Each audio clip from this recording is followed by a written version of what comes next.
recorded live.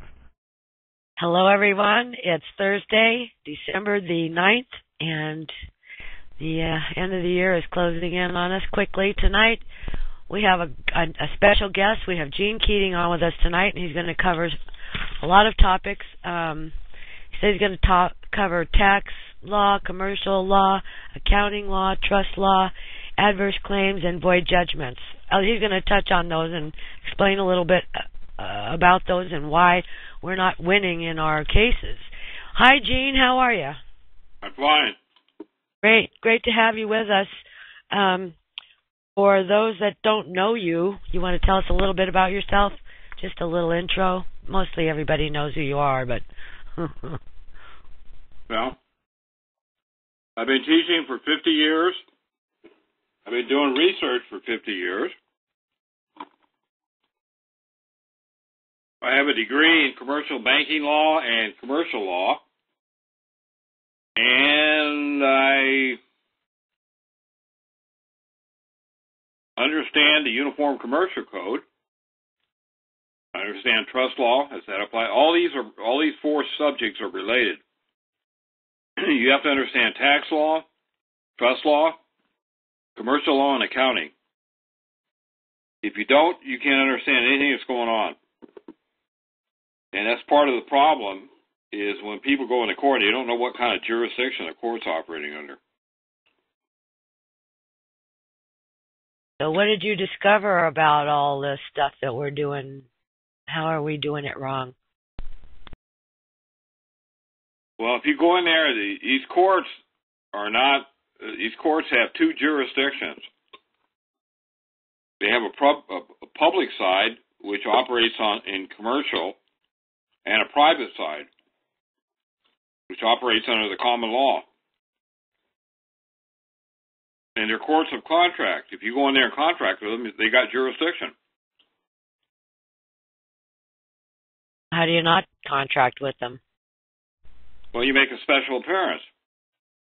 You do, like I did. I did a letter rogatory, and every time I've done one, I've been successful with it. You got to read 3-501 and 3-502. It tells you how to do a conditional acceptance upon proof of claim. You have to challenge their right, and most of these people are making presentments on behalf of somebody else. And they don't ever tell you what their authority to do that is. When they do these loans, that's what they're doing on a mortgage loan. They're making a presentment on behalf of somebody else. Well, they don't have any authority to do that, but if you don't challenge it, then they get away with it.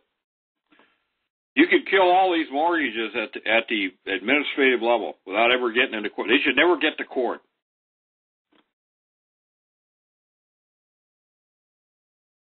What do you do if you're in a state that's not judicial, though? They never go to court anyway. What do you do in that case? Well, judicial, like Ohio's a judicial court, they file a complaint against you. And I know, but in a non-judicial. Okay, well, non-judicial, they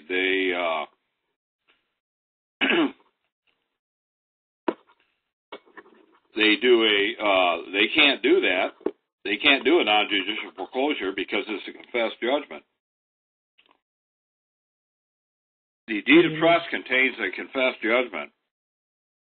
And you can't have that's where they get the power. Go read the power of sale clause in your deed of trust. Are you still there? Yeah, I'm listening to you. Okay, when the loan goes into default, they have the right under a power of sale. That's a confessed judgment.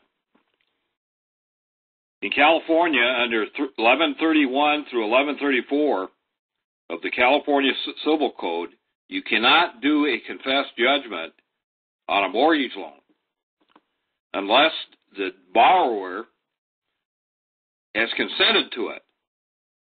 And that means that he has to file an oath and an order with the court, and it has to be certified by an attorney.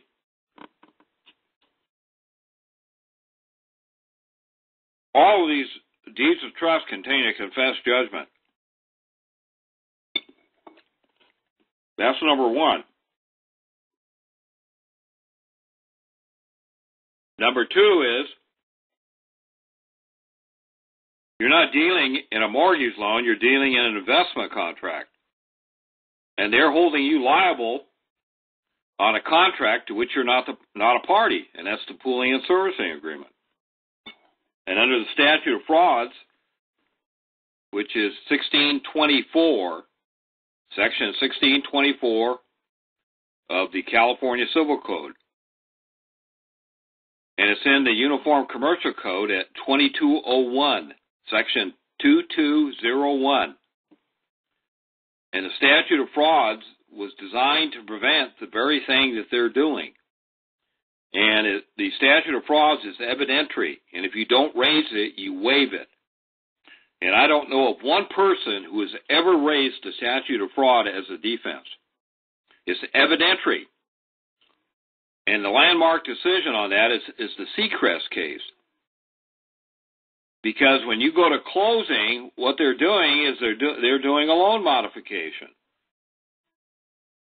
Because they made you a party to a contract to which you're not a party to. You're a third party contractee to the pooling and servicing agreement. And the proof of that is that's where your mortgage payments are going. Your mortgage payments go to the investors as a cash flow claim. They're not going to the servicing company. The servicing company merely passes them on. They pass them on to the investor. Why are they giving them to the investor? Another thing that you need to study is you're dealing in securities, not negotiable instruments. What you call a promissory note is a security because it has a maturity of more than 9 months. All these mortgages have 30-year and 20-year maturities. And if you read Title 15, Section 78, CA 10, it says any note that has a maturity of 9 months or less is excluded from the definition of a security. Because it's not a security, it's a note. Where have you ever seen one promissory note that has a maturity of 9 months or less?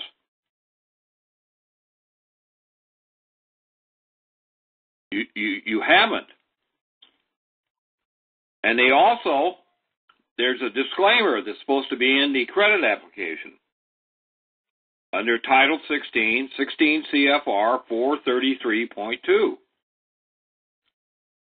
which says that the buyer or the seller takes it subject to all the defenses and claims that the buyer could assert against any transferee or any buyer who buys it or anybody who sells it. But they take that out of all of these loan applications. None of these mortgage loan applications have that disclaimer in them. That means that you have a deed, so that means there's no holder in due course. Because if you read 3302 of the Uniform Commercial Code, a holder in due course takes it free of all claims and defenses that the payor could assert against any payee or assignee or transferee. Well, they don't take it free of that. They take it subject to your claims and defenses. Now, what are the claims and defenses that you have? Well, number one, under 3305, you have a claim in recoupment, which is a counterclaim. And that's the same language that's in Rule 13 of the Federal Rules of Civil Procedure. And Rule 13 says there's two types of counterclaims. There's a mandatory counterclaim and a permissive counterclaim. A mandatory counterclaim is a claim that arises from the same transaction and occurrence as the plaintiff's claim. Nobody's filing a counterclaim. That's why they're running over you. You can't be a creditor unless you file a counterclaim. That's under 3305 of the Uniform Commercial Code, or 3-305. And your second claim or defense is 3306, which says that you have a proprietary and possessionary and property interest in the note and its proceeds. And you have the right to rescind negotiation of the transaction. Negotiation means the endorsement on the note. They always endorse these notes, pay to the order of. Well, you have a right to rescind that negotiation. But nobody ever does it because they don't read the Uniform Commercial Code. I've been teaching for 50 years, and I haven't found anybody in the Patriot community that reads the Uniform Commercial Code. They don't read all these applicable statutes. And when you're dealing in securities, it's governed by Article 8, not Article 3, because what you call a note is a security, and it's a non-negotiable instrument. If you read the adjustable, and most of these subprime mortgages have an adjustable rate rider that goes with the note. The adjustable rate rider modifies the conditions of payment and it says it supplements and governs the promissory note. And if you read 3-106D, it says it can't be a negotiable instrument if it's subject or governed by extraneous documents outside of the promissory note. And they make it subject to the adjustable rate rider and the deed of trust. And I have a dozen cases that say all mortgage notes are non-negotiable instruments. Well, if they're non-negotiable instruments, they're not governed by Article 3.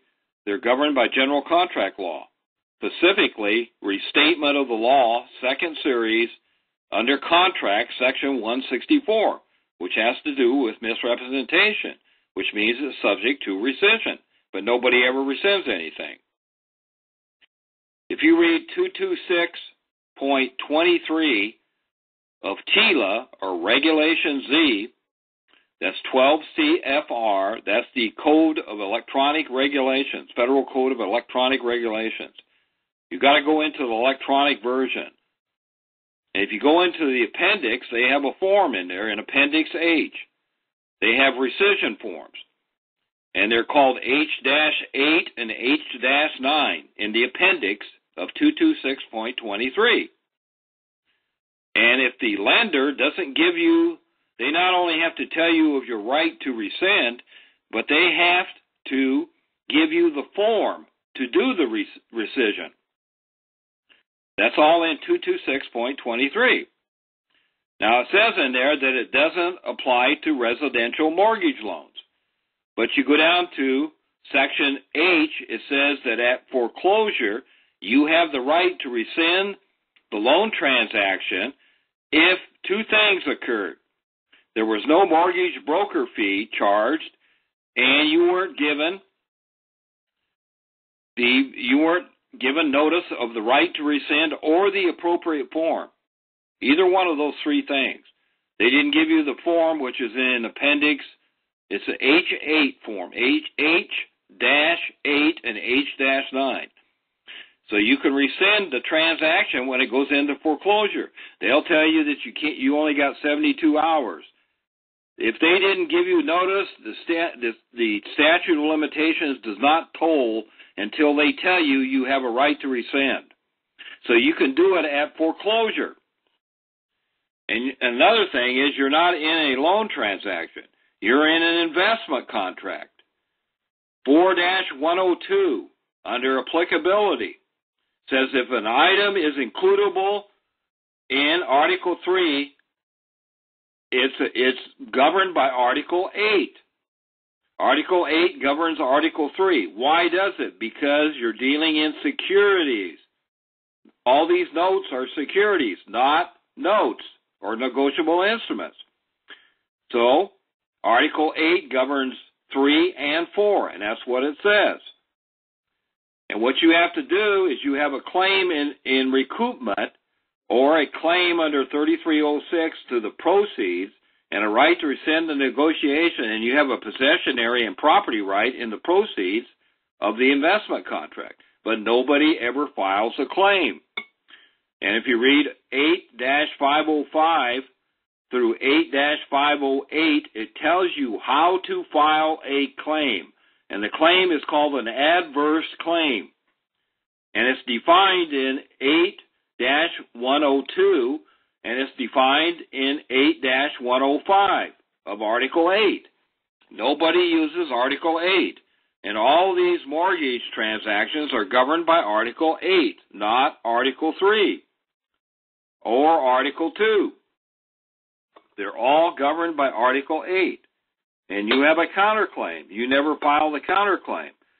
That's why when they go into foreclosure, they file a 1099-A, saying that you abandon your claim, your recoupment, which is a counterclaim, and your possessionary right to the proceeds from the sale of the security under the investment contract to which you are an undisclosed third party. And nobody understands that. You're an undisclosed third party to a contract under the statute of frauds. And if they're going to hold you liable under a contract to which you're an undisclosed third party and it hasn't been subscribed to by you or memorialized, then you have a right to the proceeds from the transaction. And nobody files a counterclaim going after the proceeds. And it tells you how to do that. And nobody's doing that. That's one of the reasons that you're losing in court. Another reason you're losing in court is because none of these courts, and I mean none, you know what I mean by N-O-N-E? None of these courts have subject matter jurisdiction over land, only a land court. And in Florida, the only land courts are your county courts, and it says that in the Constitution. If you go into the judiciary of the Florida Constitution and look up Article 5, Section 20, it tells you what courts have jurisdiction. And your county courts have jurisdictions over land. None of these courts. So what you do is you go in there and contract with people that don't have subject matter jurisdiction. None of these attorneys don't have jurisdiction to represent anybody. And if you go read the dead man statutes, which they passed under probate law, your dead man statutes were codified under Rule 601 of the Federal Rules of Evidence. And what it says, it goes to competency to testify. They're incompetent to testify on behalf of a dead person. Now, who is the dead person? It's all of these corporations. They're all decedents. They're dead persons because they're not real. And what the attorney does is you let them come in there and they start testifying on behalf of all these banks. And if you don't raise the objection, that's the first thing I do. I am before this court by special appearance without waiving any rights, remedies, or defenses, statutory or procedural. I put that admonition at the top of my pleadings. That way you don't waive jurisdiction. Otherwise, you're going in there and contracting with these people. You contract with them, and then when they rule against you, even though they didn't have subject matter jurisdiction, you gave them that. You gave them jurisdiction, but not subject matter. But you got to raise it. And nobody raises subject matter in impersona. In order for the court to have jurisdiction, the plaintiff has to be there and the defendant. You have to have both parties, real parties in interest, that have standing. Under Article 3, Section 2, standing is a threshold issue, and the court is supposed to address that sua sponte, but they're not doing it. Some of them do, and some of them don't. So you have the responsibility to bring that up, because that's a threat. Standing is a threshold issue. None of these servicing companies that are foreclosing on all these loans, none of them have standing to come into court and foreclose on your loan. And the reason is because they don't own the loans. Who owns the security? The borrower does. That's why this Countrywide, in the Kemp case, this woman who's an employee of Countrywide came in and testified in court that none of the notes are transferred. That means that all of these real estate investment trusts, which they call REMICs, don't have the notes. And April Charney, if you read her admonitions on this, she says that they never transfer the notes, nor do they sell them. They keep the notes. And the reason they keep them, is because they don't own them. They can't transfer them. And if they did transfer them, they have to do that to get the exemption. Otherwise, they have to pay taxes. If they don't pay out 90% of their taxable income in interest and dividends to the investors, then they have a tax liability. And they do not qualify under Section 862 and 852 of Title 26 as a real estate investment trust. So they're in possession of contraband. So what they're doing is billing you for the tax that they owe. And everybody goes in, nobody raises this issue because they don't understand it. That's why every mortgage is a tax issue. It actually involves two things. It involves an investment contract and a tax. And the reason the tax comes into play is because they never transferred the security. They kept these securities. So that means that all these investors that bought cash flow claims under the pooling and servicing agreement have got worthless paper. That means there's a cloud on every title, and none of these notes were ever securitized. That means every B5 prospectus, an S3 registration statement, an 8K current report are all invalid that are filed with the Securities Exchange Commission because the notes, the securities were never transferred at closing. And these investors put up all of this capital, and I have a law review article written by David Levithan that goes into the ramifications of this. That means that the banks that allegedly financed all these loans are going to have to give all this money back to the investors as cash flow claims because they never transferred. They bought something that they never got. They paid for all these notes or securities, and they were never transferred to them. So they don't own any of them. So the banks are going to have to give, and there's not enough money in all of the banks to pay these investors back. So what does that mean? So you're going to have a putback, and that's what this professor that wrote this article went up and testified before Congress on the sub-finance committee under community housing. He testified before Congress what's going to happen if Congress doesn't do something. Now, what are they going to do? It's going to remains to be seen. But I'm telling you what the ramifications of this are. China probably is going to come in here and buy up all these loans, and that means either that or they'll bail out everybody. Either that or they'll confiscate all your money in the banks. One of those two things is going to happen. You stand by and watch. And in response to the young lady that asked about the 1099 OID, all these people that are going around filing 1099 OIDs, 1096s, 1040, 1040Vs, they're not filing 8281s. An 8281 identifies who the issuer of the OID is under Title 10, Section 78CA8. That's a small c, 78C, small a, parentheses 8, the number 8. Go read it. It identifies you as the issuer. And because you didn't identify yourself as the issuer, you don't have a claim.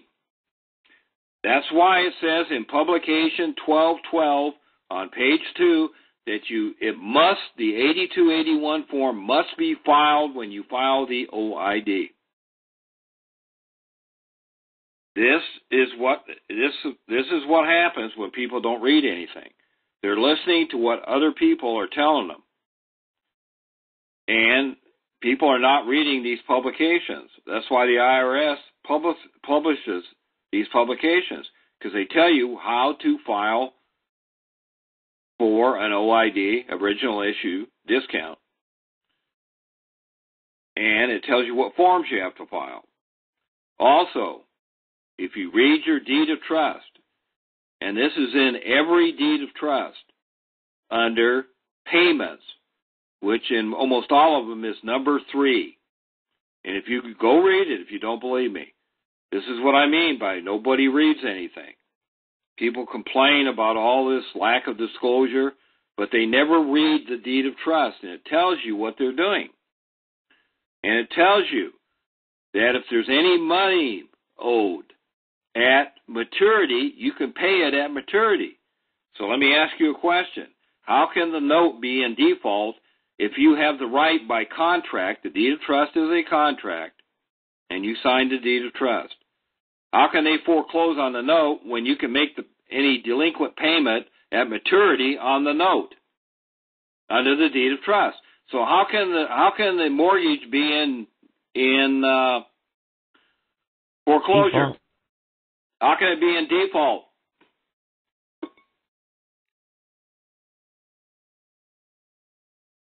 You ever heard that before? Yeah. No.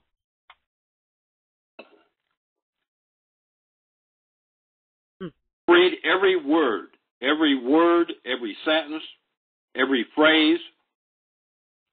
It's an unconscionable contract. It has clogging provisions in it. You know what clogging is? Clogging provisions are provisions that extinguish your equity of redemption. If they sell your security, how are you going to redeem it if they sell it to somebody else and give you the note back? Don't you always have the right to redeem a loan? That's more proof that it's not a loan, it's an investment contract.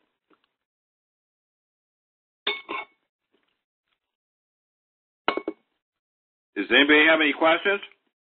Yeah, hold on one second. Let me bring up the questions. Ohio. Go ahead, Ohio. Did you have a question? Ohio.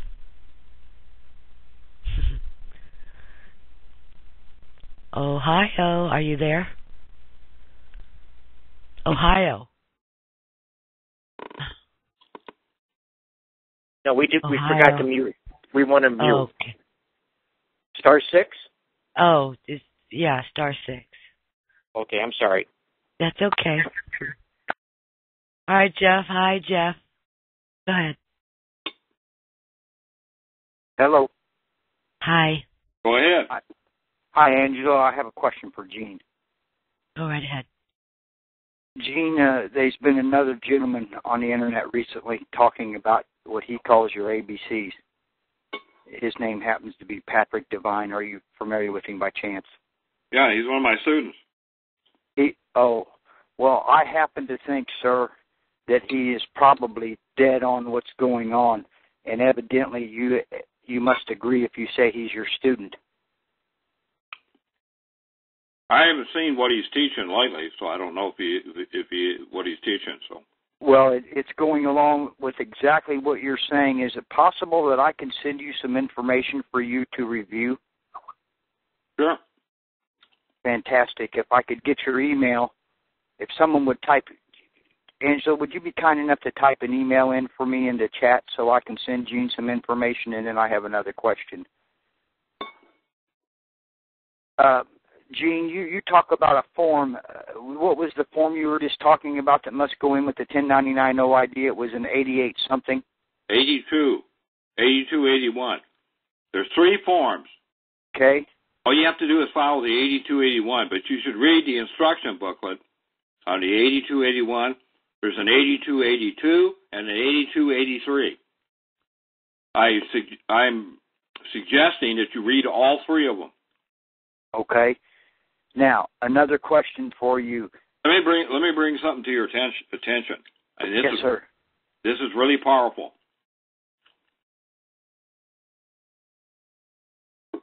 In 1951, they passed a law under Title 26, Section 2038, and Section 2514. And it's called the Power of Appointment Act of 1951. The donor has total power. Every one of these mortgage loan transactions is a donor-donee relationship, which means it's a Class 5 gift and estate tax under the 60209 decoding manual. If you go to the IRS website and download it, it's called the IRS Processing Manual of 2010. If you go in there and read it, it tells you that all 1096s, all 1098s, all 1040s, all 1099s, all W-2s, are you guys getting this? All W-2s, all W-4s are Class 5 gift and estate taxes. They have nothing to do with an income tax. And everybody's filing 1040 forms. You don't report gift and estate taxes on a 1040 form. You report income on a 1040. That's number one. All Class 5 gift and estate taxes are done on a 706 form or a 709. On a 706 form, it's a generation skipping transfer tax. You should read the instruction booklet on a 706. I go into this stuff in my classes, and we have classes every Tuesday night. And this is some of the stuff that I cover. You have, under the 709 form, which is a gift tax form, see, there's two types of taxes, generation skipping transfer tax, which is what the 706 is for, and a gift tax, which is what the 709 is for. And if you go read Publication 950, you have a $3,500,000 unified tax credit. That means if you know anything about accounting, corporations use that $3,500,000 as money. Corporations use tax credits as money. They actually will give tax credits to banks, and banks will loan money on the tax credits. You have a $3,500,000 unified tax credit under Publication 950 on all estate taxes. You have a $1 million unified tax credit or exclusion on the gift side. And they build that. If you read the 709 form, they build the exclusion. You have it's a $348,000, and it's built into the form. It's actually in the form. And I know that none of you wage earners that have wages make more than $348,000. What's wrong with this picture? Okay, first off, I'd like to say this is that now Patrick talks about it being very important every time you send in your 1099-A for acquisition or abandonment that you have to send in a Form 56. Yeah, you point them a fiduciary. Right. So is the Form 56 and this Form 8281, are they somewhat maybe similar? No. Okay. The 8281 identifies you as the issuer of the OID. Okay. That's why they're penalizing people on these OIDs. Okay. Now, let me ask you, if you would, here for me. I always go back to McFadden's speech on the floor of the House in the 1930s, sir. And he says, Mr. Speaker, if this bill becomes law, a Scottish distiller will be able to draw up his bill and present it to the Federal Reserve window and have his money before he ever produces the whiskey. Now, I didn't write that, sir, but that is what it says. Then that means that each and every one of us are running a corporation. We on this end have tended to call that the straw man, but it's a business, and we have the ability then to draw up our bill and send it to the Federal Reserve window and get our money every year before we ever start doing business in our particular businesses that we might call Gene Keating all caps or Angela Stark all caps or whatever. Am I wrong, sir? No, you're absolutely right. I can show you how to do that. So every single one of us have the power individually, without going and getting involved in a big group. If we just learn how to run our banks, we have the ability to take back and inherit what the Bible might call the kingdom of God. Would you argue with that? You're absolutely right. Okay. So, in other words, what the wizard told Dorothy in The Wizard of Oz was, all you had to do was click your heels together. The remedy's been with you the whole time. Would you agree with that? Yes, it has. Okay. So it sounds to me like, I tell you what I would love to see, sir. I would love to see you and Patrick get together. It sounds like he's using your information and strengthen this thing so each and every one of us can finally find our remedy, because it's been withheld from us for years and years and years because my people are destroyed from lack of knowledge. Would you disagree with that? Nope. That's fantastic. We have special drawing rights on the IMF. Did you know that? Well, that sounds to me like what I'm saying is all we have to do is take our... I know you can go to the Small Business Administration today. My folks did it in their business, and you can present up a plan to them, a business plan, and they'll fund the plan. I just never realized that all they were doing was taking your Social Security number as the account number, and they're going through there and funding the thing because we have that right because we're creditors to the corporation. That's right. All of these corporations are debtors in possession under Chapter 11 reorganization. And each and every one of us are the creditors to the United States. Am I correct, sir? Yes. Okay. So each and every one of us have had our remedy, and we're sitting around bitching and moaning and complaining and crying about what Obama and all these people are doing, and they don't mean diddly squat to us. Every one of us has got our remedy right this minute, and it's as easy as ABC. 1099As, B's, and C's, and if you know how to use them, you can run your whole bank, because it says we're each one of us bankers under Title 31 of the United States Code. Am I correct, sir? Yep. Okay. So we all have our remedy. We just have to quit being stupid. Am I correct? Amen. Okay. I'll get off the call and let someone else talk. Thank you for your time very much, and thank you, Angela. Thanks, Jeff. Okay, we'll move on. Let's see. Texas, go ahead. Did you have a question? Yeah, that's me. Hey, what's going on? Hi. Hey, I did a 1099 ORD for the last 4 years, and for 2006, 7, and 8, you said that I need to do a Form 8281.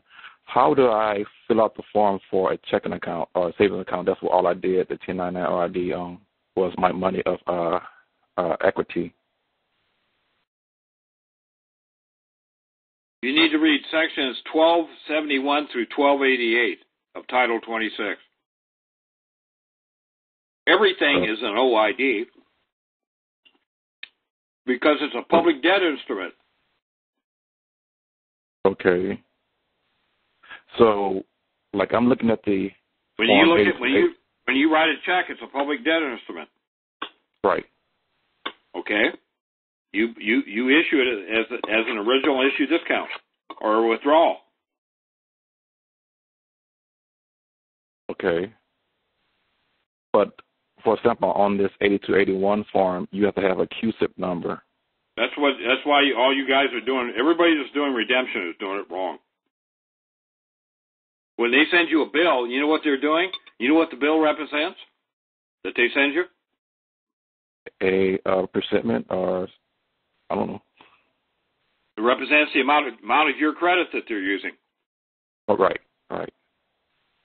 Okay, you have to file a tax return and assess the tax. That's why they never redeemed the debt, because you never assessed it, because it's a tax. And you're the only one that can assess it because it's your credit they're using. If you don't report it as income to the IRS, how is the IRS going to give you a refund?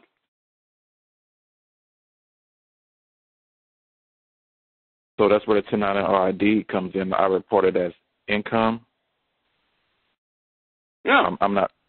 Okay. You do a pay order on the bill. Pay to the order of the Department of Treasury. Charge the sum said to the person that sent you the bill, the utility company. Then say credit or credit it to you put credit to your account and put your Social Security number there. But that sounds like A for V. Little bit. Well, it's not an A for B. It's a money order. Okay. You're paying the tax to the IRS, and then the IRS can turn around and bill the account of the person that sent you the bill. You're not doing that, so they're billing you for it. They're double dipping. They go into your account and get the money, and then they send you the coupon, which is a check, and you never use the coupon. You send it back to them, so they take the coupon, and they keep these coupons, and they're a check. That's a check. Plus the check you sent to them, you paid them twice. They're getting paid twice for every transaction they do with you. If you think that isn't what's going on, you're going to be in for a rude awakening. They assessed an $80,000 fine on me. The district court did. I did a pay to the order of, and I never heard from them again. They have to pay the tax on $80,000. Remember, every bill is a tax bill. Okay. So you said I would take each bill that they send me, do a pay to the order of, and I send it to the IRS? Yeah, you send the original to the IRS, and you send a copy to the person that sent you the bill, along with a 1040V, a 1040, and a 1096, and an OID. A 1040? Yeah. Oh, wow. You put that in there as income. Okay. And you're reporting it to the IRS as income. How many 1040s are you saying you can file in a year, Gene? Well, it depends on how many transactions you have. I thought you can only do one 1040 for the year. Well, you can wait and do it at the end of the year. Put all your transactions on one form. Okay, I need to look at an example of that, because that's, I guess it sounds pretty simple, but, that's a lot of stuff. Well, you just have to understand what's going on. It's your money they're using, and you're not reporting it. Right. Just like who keeps track of, when you write a check, don't you keep a record of the check you wrote? Right, yes, I do. Okay. Well, okay. How are you going to balance? Who balances your checking account? You do. Right. Okay. Well, the IRS can't balance your credit account, unless you file a return reporting the income. You have to do it because it's your income. Right. Okay, so for my situation where I have already filed a 1099 ID and the IRS is coming back to me saying that I have to correct what I did, or I'll get a $5,000 penalty. How do a pay to the order on their bill. Do you know the IRS has a DUNS number? Right. I've heard that before. Well, it's true. I got their DUNS number. I know what their DUNS number is. Okay. But, okay. What they're doing is they're trying to find out if you know what you're doing or not. Right. And everybody goes into panic palace. Oh, my God, the IRS is after me.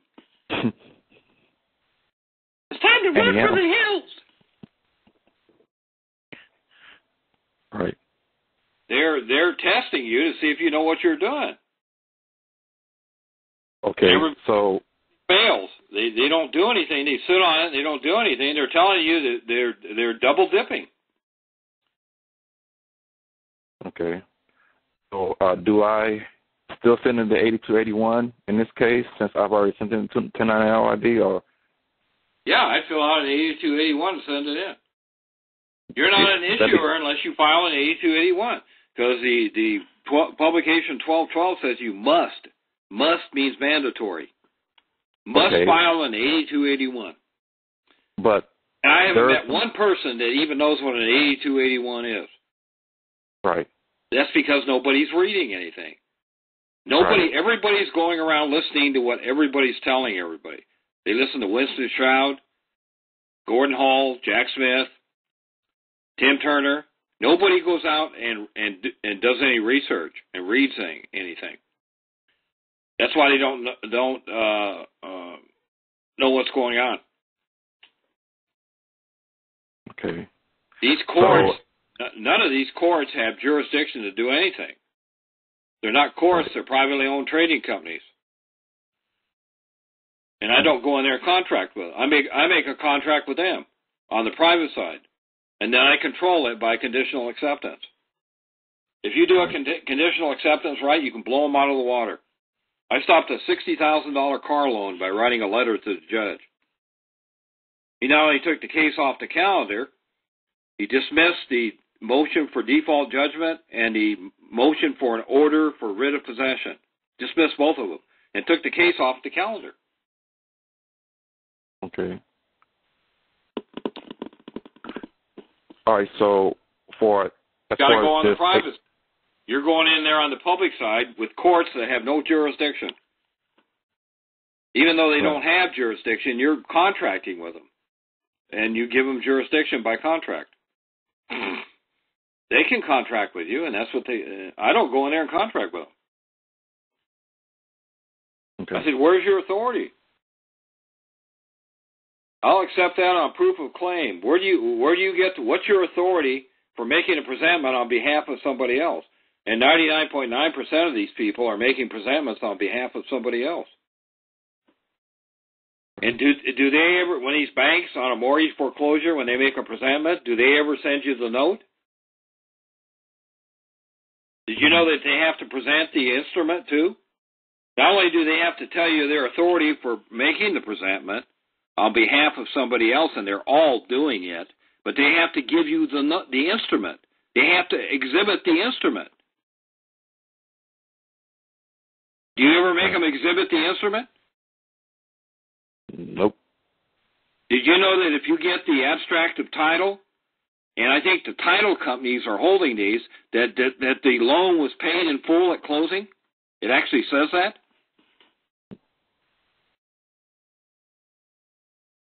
They're called title papers. Yeah. The title company has those? Yeah, they have the abstract of title, which is the record of the deeds and the notes and all of your loan papers, where they've been, who's using them. It keeps a record of this. The title company has all this. So I will ask the title company for the abstract of title.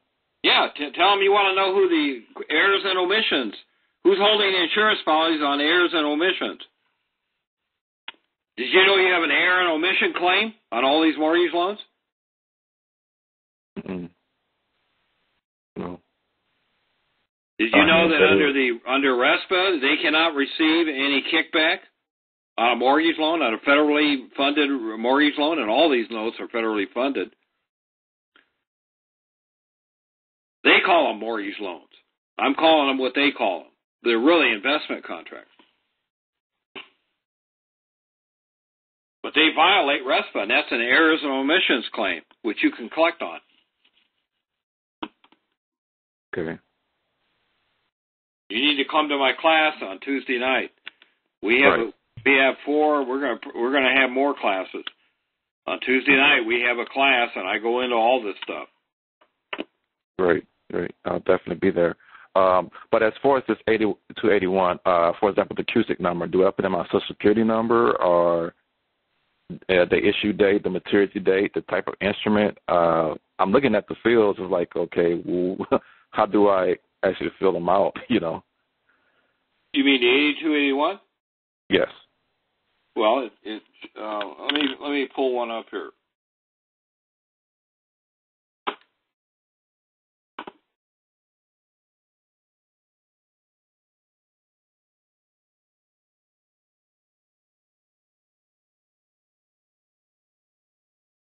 This is how you identify who the issuer is.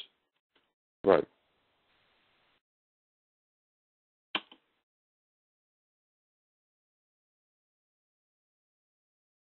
And you're not doing that. Information returned for publicly offered original issue discount instruments. You know what 4 Apple 104 says? Say that again. 4 Apple 104 of the Uniform Commercial Code. Do you know what it says? No.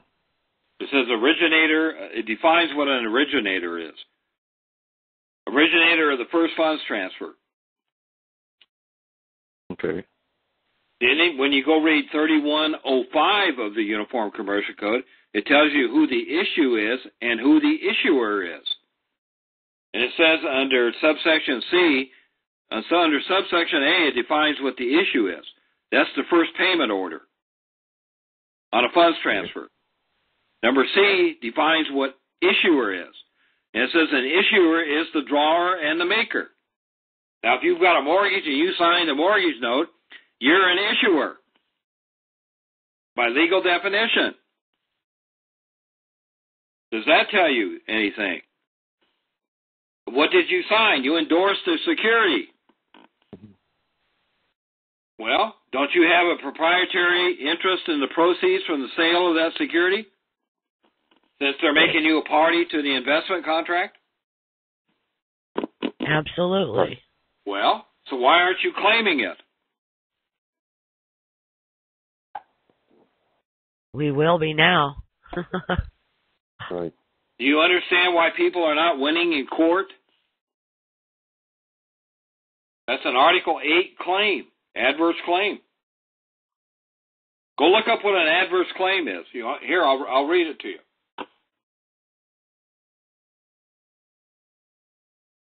Let me pull up the UCC, and I'll read it to you. And you can see how this thing works. Cool. This is what I go into on my classes. I'm giving you manna. This is manna from heaven. But they said manna didn't have any taste to it. Well, this doesn't. This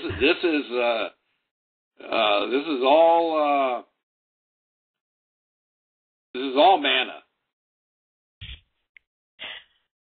And definitely, I'm going to go into the definitions. It says an adverse claim, and this is 8-102, subsection A1. Adverse claim means a claim that a claimant has a property interest in a financial asset, and that it is a violation of the rights of the claimant for another person to hold, transfer, or deal with the financial asset. Okay, now go down to 8-109, 8-102, subsection 9. It says a financial asset is a security. Well,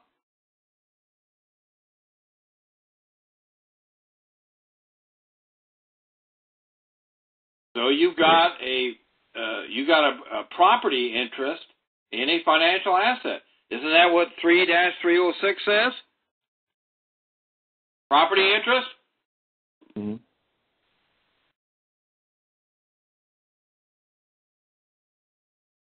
And when you go to 8-105,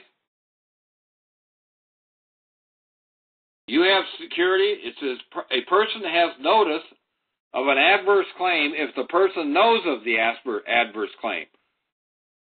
Don't you think they know that you have an adverse claim? So they already had notice of it at closing. And aren't they aware of facts sufficient to indicate that there is a significant probability that the adverse claim exists, and it deliberately avoids information that would establish evidence of the adverse claim? Mm-hmm. Don't they have a duty imposed by statute or regulation to investigate whether an adverse claim exists? And don't they have knowledge that a financial asset or interest therein has been transferred? All of this, 8-105. And then you go to 8-505, it tells you how to file the claim. Well, they're going to love me. Right. This is what you call love at first sight. I'm going to have to listen to this call again anyway. But you funded the whole thing. If you read on the Internet, they have an affidavit written by Neil Garfield that goes into this whole thing. The only thing that he's not correct in, he says the money came from the investors on what they call a pay forward. In other words, before they ever had a borrower in place, they had the capital. So the investors put up the capital for these real estate investment trusts before they ever had a mortgage loan. But they did it on the condition that you put up a security. Doesn't that make you the creditor? Wasn't the capital that the investor put up predicated on the security that you gave to the servicing company at closing? Right. Your bippy it was. So didn't you give them the instrument or the capital for the investor's money? It wasn't the pay forward done by the investors before there was ever a loan in place? Yeah, but the investors' money didn't really go to my security. What it went to was for the bankers and lenders to buy insurance and credit default swaps and to fund their a pool of money so they can pay back the investors. Yeah, but they put that capital based on your security that you issued. That gives you a proprietary interest in it. Okay, if you withdrew all the securities from this pooling and servicing agreement and from the trust fund, what would they have? Nothing. So they didn't have the right to the investors' money if they didn't have my security. That's right. They would have never put the capital up in the first place unless they were guaranteed capital from the borrower. So the borrower has a proprietary interest in the proceeds from the security. But you're not making the claim. And that's why they put the disclaimer in 16 CFR 433.2. Go read it. They take it subject to all the defenses and claims that you can assert against the seller. Well, they can't be a holder because a holder takes it free of all defenses and claims. So they're not holders in due course. Well, if they're not a holder in due course, what does 3-305 say? Let's go read it.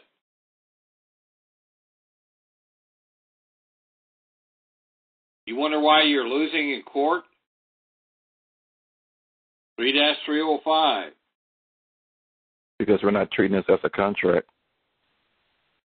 Defenses and claims and recoupment. Recoupment. That means counterclaim. Go look it up. Yeah. Okay. Definitely have to listen to this call again, like I said, and go through all this stuff.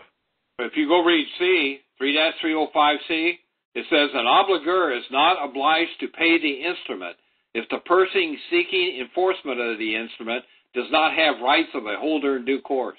What does that tell you? If they're taking it subject to your claims and defenses, are they a holder in due course? Right. Oh, no. Well, doesn't that say you don't have to pay it? Right. Well, so why are they foreclosing on your property when they're not a holder in due course? Because they're stealing the property. Because you're not raising the defense. That's why. And you're not in a land court. You're in a privately owned trading company.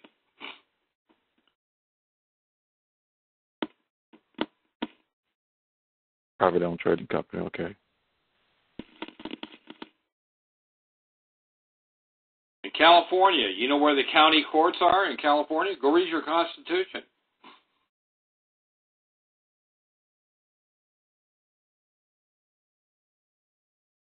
Okay. I haven't looked it up yet, but do they have county courts in California? Yeah, they do. Okay, you know where they're located? Well, I would assume that's like where you fight tickets and things like that. Those are the only courts that have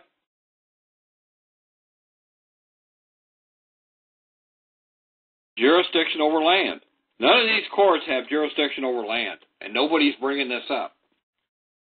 They go in there, and these courts are running over them.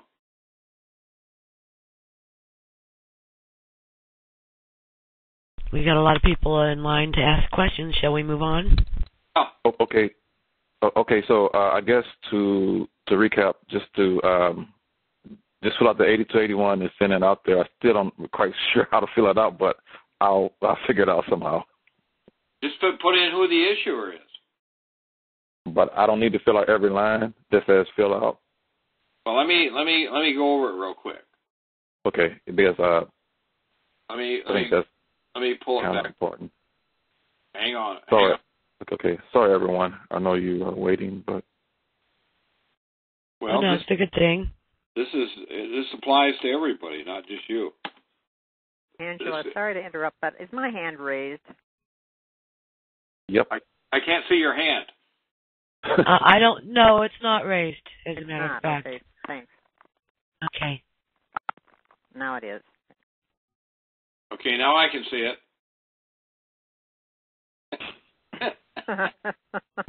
Thanks. Let me get this 8281 up here. Okay, here it is. My hamster is going to have a heart attack. I got a computer that's run by a hamster. Yeah, right. He runs on a wheel, and that's what powers my computer. I'd like to see that. The last couple of weeks, he had a heart attack. Oh, poor thing. And I had to resuscitate him.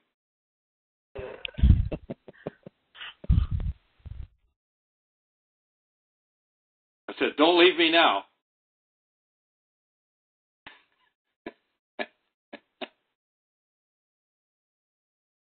You have to use a straw or something? Because if you do, it's going to be abandoned property. All right, have you pulled up the form yet? Yeah, I'm having trouble getting it. I had it up here, then I pulled it off. Okay, here it is. Come on. Okay, here it is. Information returned for publicly offered original issue discount instrument.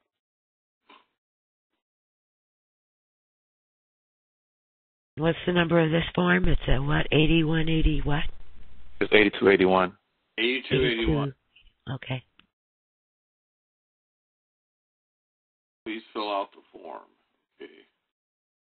Now, is it true that like the applications, like when you fill out an application for, example, checking account or even a mortgage, that they put a QSIP number, assign a QSIP number to that? Sure, if it's traded, it has a QSIP number because that's how they identify it. So maybe that's how. You know why it has this QSIP? You know why it has a QSIP number? Because it's a security. Right. Okay. Yeah, that's right. So how do you find that QSIP number? You show me a promissory note with a QSIP number. None of them have QSIP numbers. Only securities have QSIP numbers. What the hell's going on here? This thing's not coming up. It's not opening up. So maybe we have to find a QSIP number for example, my checking account, whatever. I don't know if they probably won't give it to me if there is such a thing. You can give them. You can give the DTC your Social Security. I know a broker. Go to a broker and give him your social and say, I want to know what my bond or my QSIP number is. He can tell you in 30 minutes. Mm-hmm. I don't know why. For my checking account. Okay. Go where? Ask who? A broker. Any broker can tell you how to get you can give him your social and he'll give you a, I don't know what's the matter with this.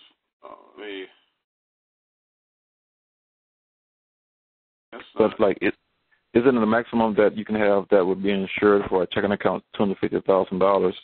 So maybe that's the amount I can put for the QSIP. I don't know. I'm just kind of talking out loud.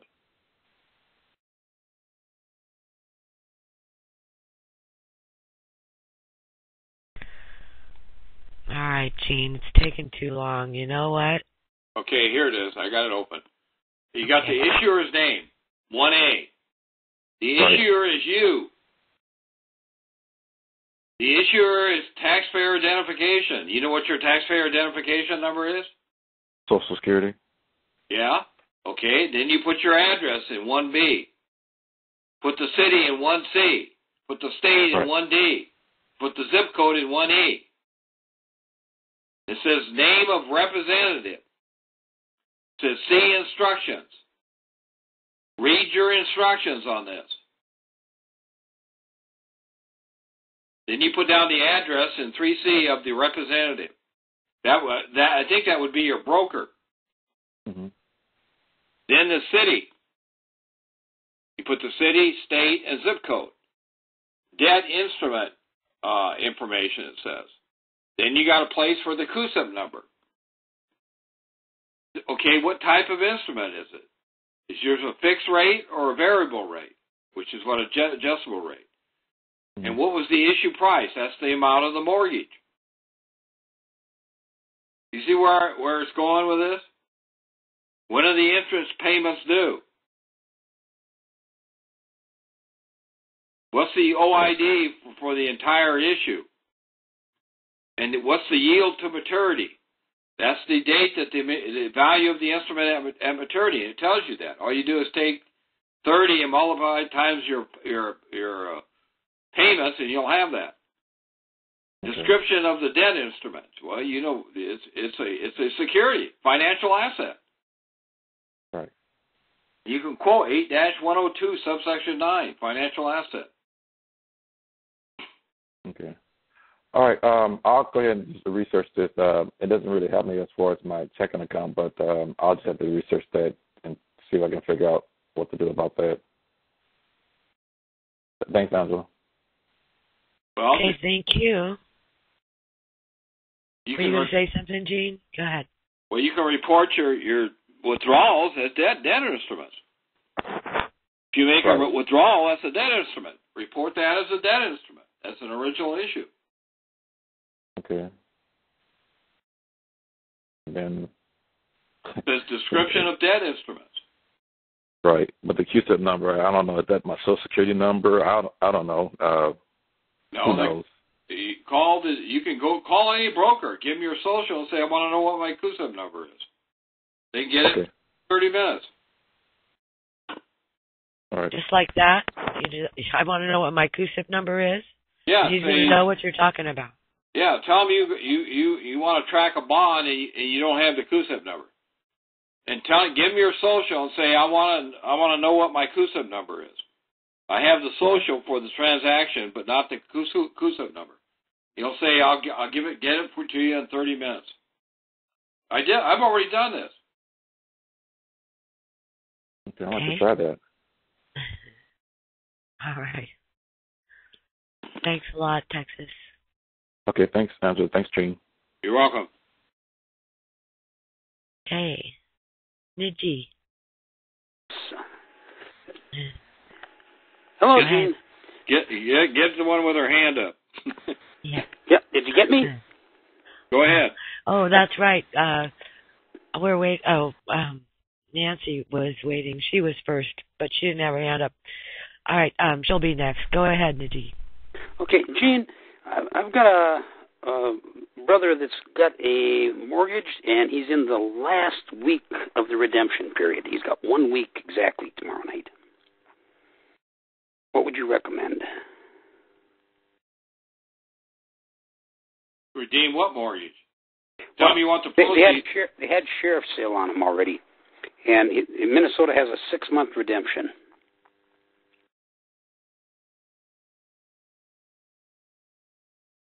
And you're in the what? He's got 5 months and 3 weeks into the 6 months. He's got 1 week left in his redemption period, and Friday next week they could have the sheriff escort him out. Have they done a UD? No. What state are you? Are you in a judicial state or non-judicial? Non-judicial, Minnesota. Well, they do a UD to get you out of there. They don't just come out and throw you out. They do an unlawful detainer. Okay. Based on a landlord-tenant agreement. Where's the landlord-tenant agreement? Where did they do? How did the trustee get? See, you haven't laid claim to. You don't have any claim going. That's why they're throwing you out of the house. You haven't filed a claim. How does he go about doing that? Go read 8-505 and 8-508. Okay.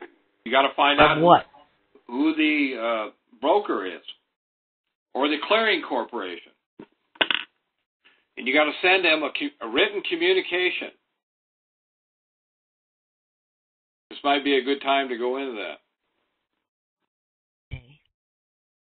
I appreciate any help. See what I can do with him for him.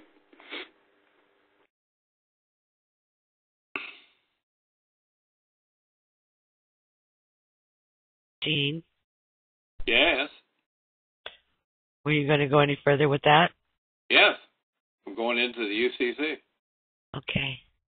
Hang on to your britches. You gotta let me know what's happening here. What'd it be like? Here we have the Torrens system, Minnesota. And Torrens land registration system? Yep. Okay, 505 says duty of securities intermediary with respect to payments and distribution. A securities intermediary shall take action to obtain a payment or distribution made by the issuer of a financial asset. You know what I would do if I were you? What's that? Other than doing that, I would find out who the title insurance company is, find out who the error and omissions carrier is, and tell them you want to file a claim. You want to shut this thing. Tell them you want a release of lien and a reconveyance on the property because of the errors and omissions claim. And tell them if they don't give you the release, the title company has the authority to do a release of lien and a reconveyance. Under 29 in California, it's 2941.7, and I don't know what it is. It says if you can't locate the beneficiary of record or the lender, which you can't because of the securitization, then you can ask, and in 30 days they have to give you a release of lien or a reconveyance. The trustee does.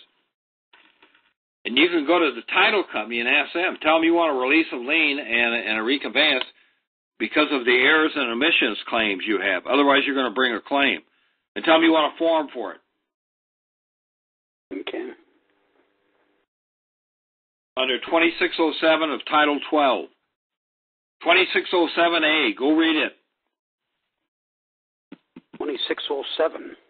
Of Title 12. Okay. That's what I would do if I were you. They'll call the title company because they're the ones that said the property was free and clear with no encumbrances. They guarantee title, and they're liable if there's any clouding on title.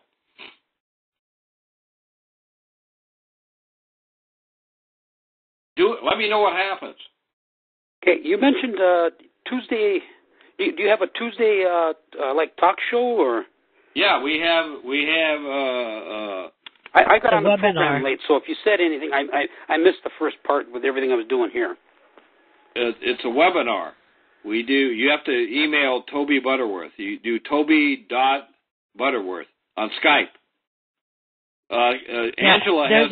I made a page. If you click on the link where it shows Jean's name on the home page up in the upper right corner, talking about tonight's call. If you click on there, it'll open a page and it has all the links and more information on how to sign up for one of his classes and so forth. I go into the Uniform Commercial Code just like I'm doing now. I go into trust law. I talk about accounting and tax law. It looks like I'm jumping around. That's because all this stuff is related. Tax law is related to the Uniform Commercial Code. The Commercial Code is related to trust law, and trust law is related to accounting. All of this stuff comes into play. I just put the link up on the chat. Okay. If anyone's interested. Anybody that's interested in attending the class, go sign up. Angela has provided the link.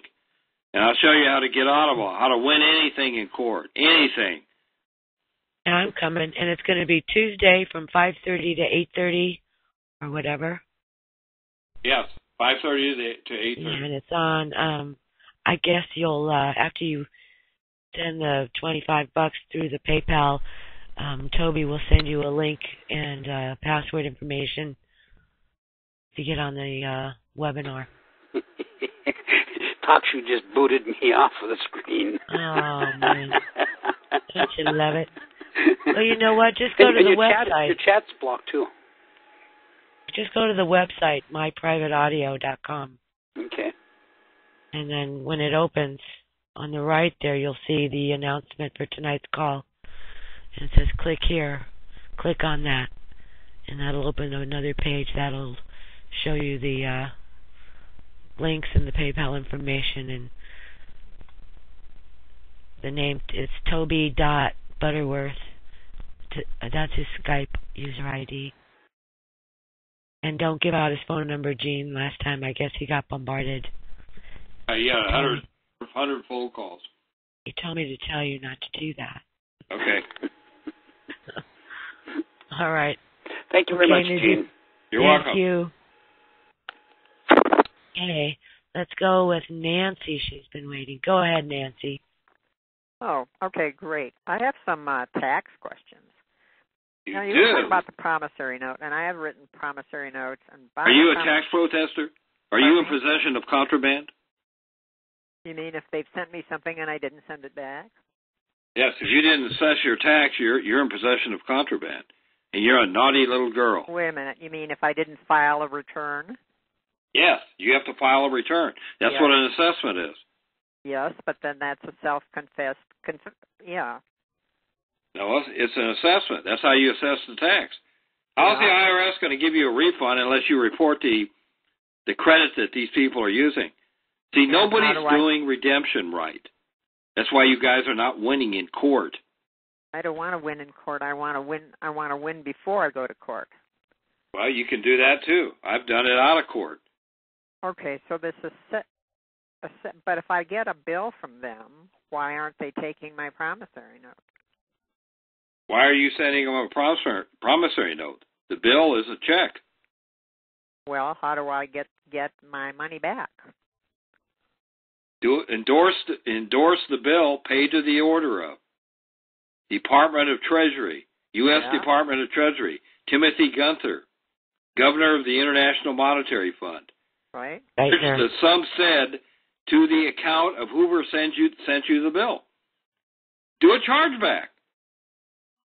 Pay it to the IRS. That's the return. Then you do a charge to whoever sent you the bill. Then you say credit the memory of my account, and then give them your social of the amount. Then put the amount down. So what you're doing is charging it. You're paying it to the IRS. Right. Then they're doing a charge to the account of the utility company or whoever sent you the bill, and then they credit it to the memory of your account. That's how you do redemption. That's the proper way to do it. I wrote out a check, international bill of exchange on a napkin, and they gave me a receipt for it. What does that tell you? Thank you for your payment. I wrote it on a piece of paper, actually on a napkin. I drew it on a napkin and wrote it out. Okay, I've seen a lot of people put in prison because of international bills of exchange. Maybe they're doing them wrong. Yeah. What's your first clue? That they've been put in prison, I guess. Yeah. Because they didn't pay the tax. You can't create debt instruments. All right. If you are using an international bill of exchange to pay a bill, then what? Well, you're not using it to pay a bill. I take their bill and convert it into a money order. Yeah. That's what the coupon is. Do a pay to the order on the coupon. Send it to the chief financial officer. Say, pay to the order of the U.S. Department of Treasury, Timothy Gunther. He's the governor of the International Monetary Fund. He's not the secretary. Right. He's not the secretary of the Treasury. You know who the secretary of the Treasury is? Dorios. Mendez Torres. Torres, that's it. Rico. They moved the Treasury, Department of Treasury, to Puerto Rico in 1921. Okay, but I have gotten coupons and I have written, a money order payable to the Department of Treasury. And they have had no effect on any so-called debt the IRS has. You got a bill from who? The IRS. Okay, and what did you do with the bill? I filled out the coupon, paid to the order of it, and sent it back to the IRS. Well, you charged it to the IRS. They're the ones that are giving you the bill. They're using your account. So you say charge to the IRS instead of your Social Security number? No, you charge it to the IRS. Whoever sent you the bill is who you charge it to. Okay, so you have it payable to the Department of Treasury, charged to the IRS. And credit the memory of my account number and put your social in there as your account number. Okay. Credit the memory? Yeah, credit the memory of your account. All right, so memory. First you have to file a 1040. Let me ask you, how are you going to pay them when there's no money? With another debt instrument. Well, the bill is a debt instrument. Yeah. They're sending you that's really a check. That bill is a check. Well, I've always heard that, but I never figure out how to get any money out of it. Well, I do this all the time. Well, that's wonderful. I want to know how to do that. Okay. You still got your hand up? Oh, yeah, all right. So I have to file a 1040 first. That's what you're saying. Yeah, you got to file a 1040 with that and report it as income. Then you do a 1040V, which is a payment voucher. Then you fill out the 1096. If you come to my class on Tuesdays, I'll show you all the paperwork and how to fill it out. Wonderful. Is that $25 each Tuesday? Yeah, each Tuesday. Each Tuesday. Okay, so... I'm the only one that's teaching this. Only one. I really have to figure out this IRS stuff because it's just eating me alive, and they have a huge levy on my retirement. Yeah, that's why they have a levy on you, because you haven't assessed the tax. All right. So if I did before Tuesday, because I'm sort of in a bind, if I do some 1040s and 1040Vs and 1096, I can then learn more on Tuesday to finish this off? Yeah. Okay. Thank you very much. Thank you. You're welcome. Thank you, Angela. Okay. See you on Tuesday for sure. Okay, let's see here. Granny, did you have a question for Jerry? Oh, my God. For Gene Keating. Oh, can you hear me? Yes. Okay. I have a question, but, maybe it is not a proper one. Is there anything that you can tell me about a 501c3? Yeah, it's a charitable trust. Well, right. The organization that I belong to, we just lost our 501c3 due to paperwork. Is there a way to retrieve it? Yes. How do I learn that? Come to my class on Tuesday. Okay. Everything is a charitable trust. Yeah. How can you make a profit when there's no money? What do you mean? Well, isn't everything a donation? Yes. I made a mistake. I went to a guy, Phil Lilly's a top gift and estate tax attorney in the United States. I said, what would be my tax liability if I made a donation to the county? I didn't tell him I had a mortgage loan. I told him I made a donation of property to the county. What is my tax liability? He says you can under 2055 you can deduct the entire amount. It's 100% tax liability. So you're not reporting it as a donation. So you're not getting your deduction. Treat it as a donation. Remember, all monetary transactions are donations. I think I'm lost with what you're talking about. Well, what is your unified tax credit? Go read publication 950. Okay. You want me to pull it up and read it to you? Well, I don't think a lot of people have an interest in it, but when I say due to paperwork, I mean that wasn't filed timely, so they threw the 501c3 out. Okay, the IRS did? Yeah. I would refile it then. Well, we can, but that's going to cost money. Well, how much does it cost? I don't know. I haven't gotten that yet. I was trying to look that up on the IRS site, but I couldn't find it. So I've got to call and see what it costs. But I think it's quite expensive. It's several $100s, I believe. Send them a money order. Pardon? Tell them to send you a bill and then do a money order on it. On whose account? Well, if you do a money order, if they send you a bill, just endorse it for payment. So remember, it's a money order. They're using your credit. Okay, but on whose credit? Yours. They're sending you a bill. That means they're using your credit. The bill represents the amount of your credit that they're using. Yeah, but I don't have anything to do with it. I'm just an officer of the organization. Well, who's ever doing it, it doesn't have to be you. It doesn't make any difference who it is. Okay. All right. So boy, are you losing me. You're saying somebody's individual account. You don't understand that when you get a bill from somebody, I don't care who it is, utility company, gas company, trash company, dumpster, right? Electric company, IRS, they're using your credit because why are they using your credit? Because they're all bankrupt. Well, I understand that, but the 501c3 has no credit anywhere, right? It's not. It doesn't exist.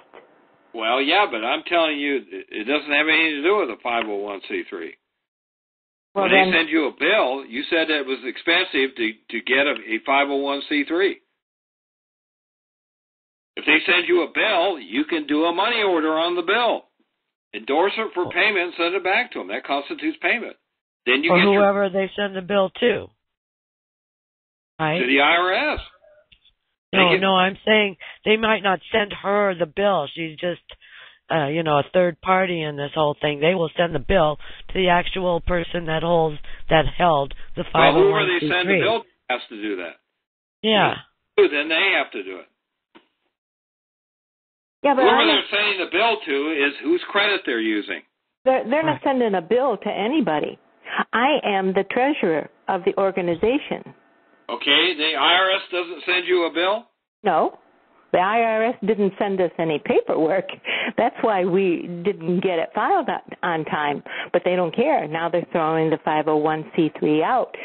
and they threw us into a category of a foundation, and then they said... Well, resubmit I'm responding to your admonition regarding setting up a 501c3, and you said it was going to be expensive.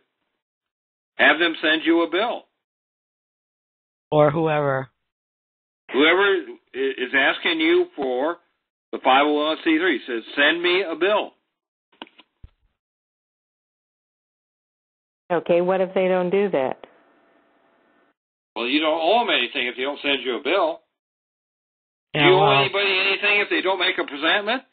Go read 3-501. You can't hold anybody liable unless you make a presentment. In order to charge, if you owe me money, don't I have to make a presentment to you to charge you? But we don't owe them money. If we submit an application, we have to submit a fee for the application. Well, if you don't owe them money, then tell them to send you a bill with the application.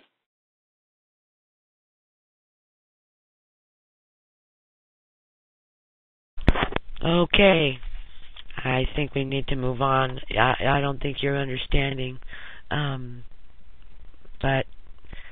Well, they have to send you a bill. If you don't want a 501c3, yes, they're going to send you a bill for it because you've got to pay for it, you said, right? Yeah. If they can't, you don't have to pay for anything unless they send you a bill. You can't send your application in without sending the fee in. Well, how much is the fee? That's what I'm saying. It's several $100s. Well, tell you what amount, the amount of the bill. How are you going to send it in if you don't know how much it is? I'm going to call them up and ask them. But you can't send an application without the fee. Okay, fine. Tell them to send a bill along with the application, and you'll send the money in when you return the application. The application is online. The application is what? Online. My original question was, is there a way to save the 501c3 that they say they have just canceled? Well, they probably want you to resubmit it. You're saying they canceled it because it wasn't filed timely? Right.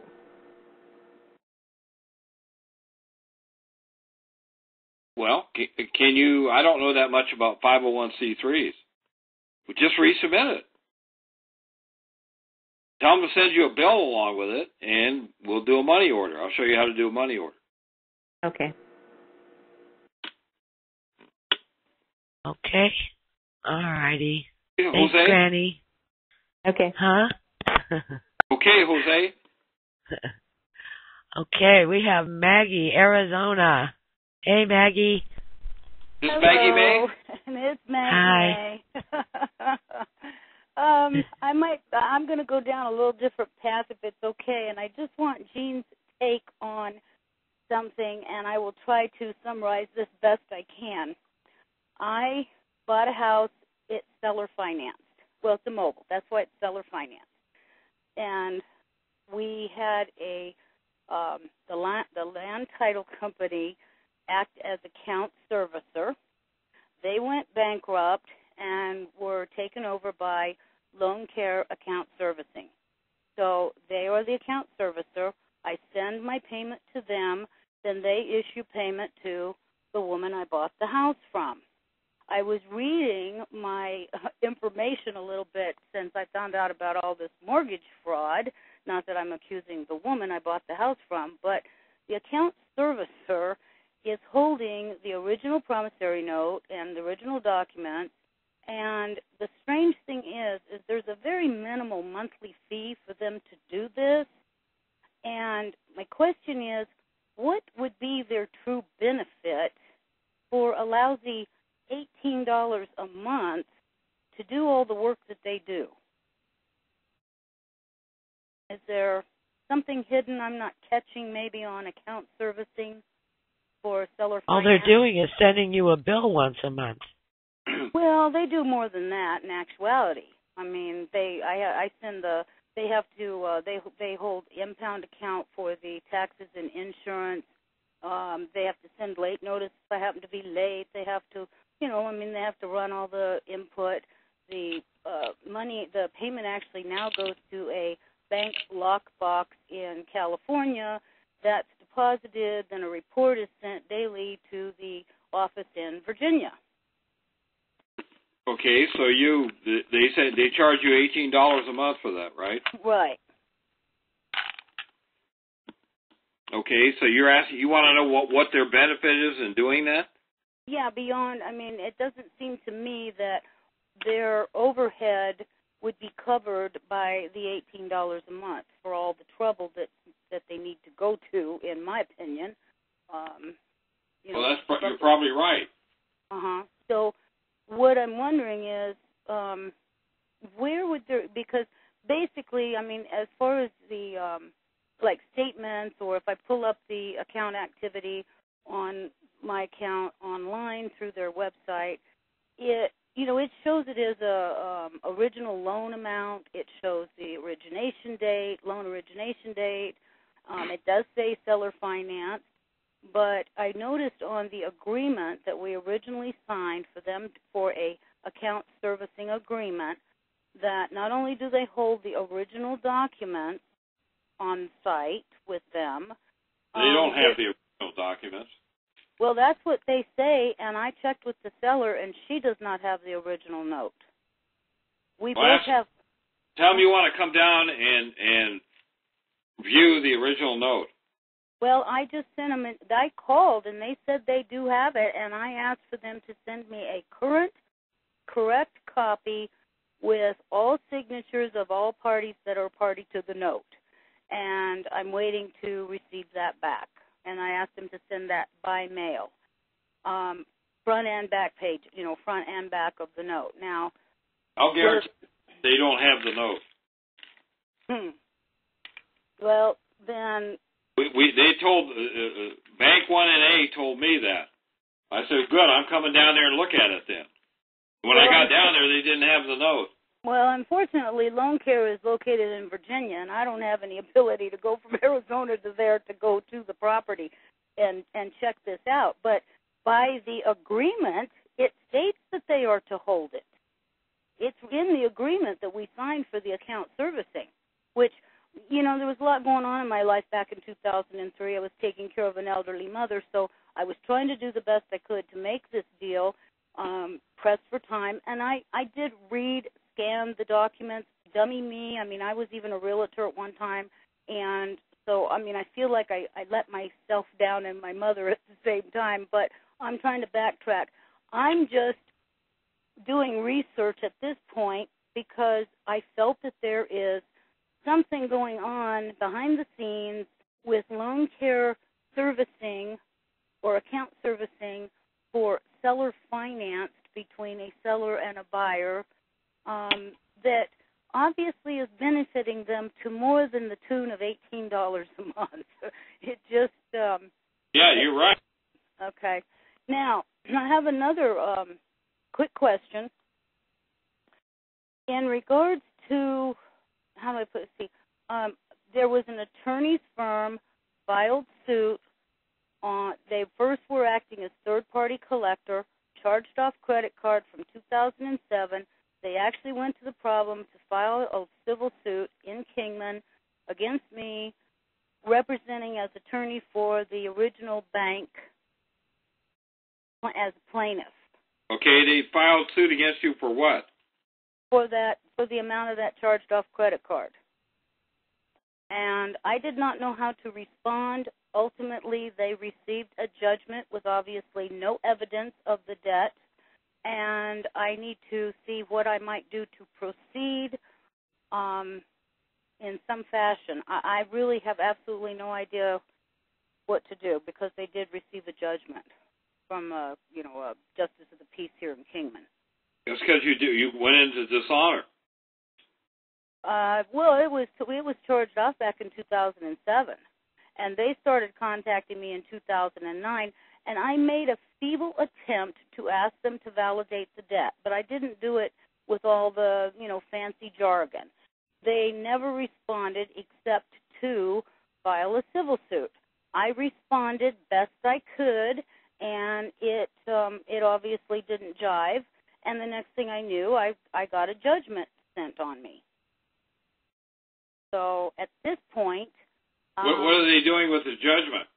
Well, they're threatening, of course, that they can attach and garnish, and I'm on a very limited Social Security income, and at this point, do a pay order on the judgment.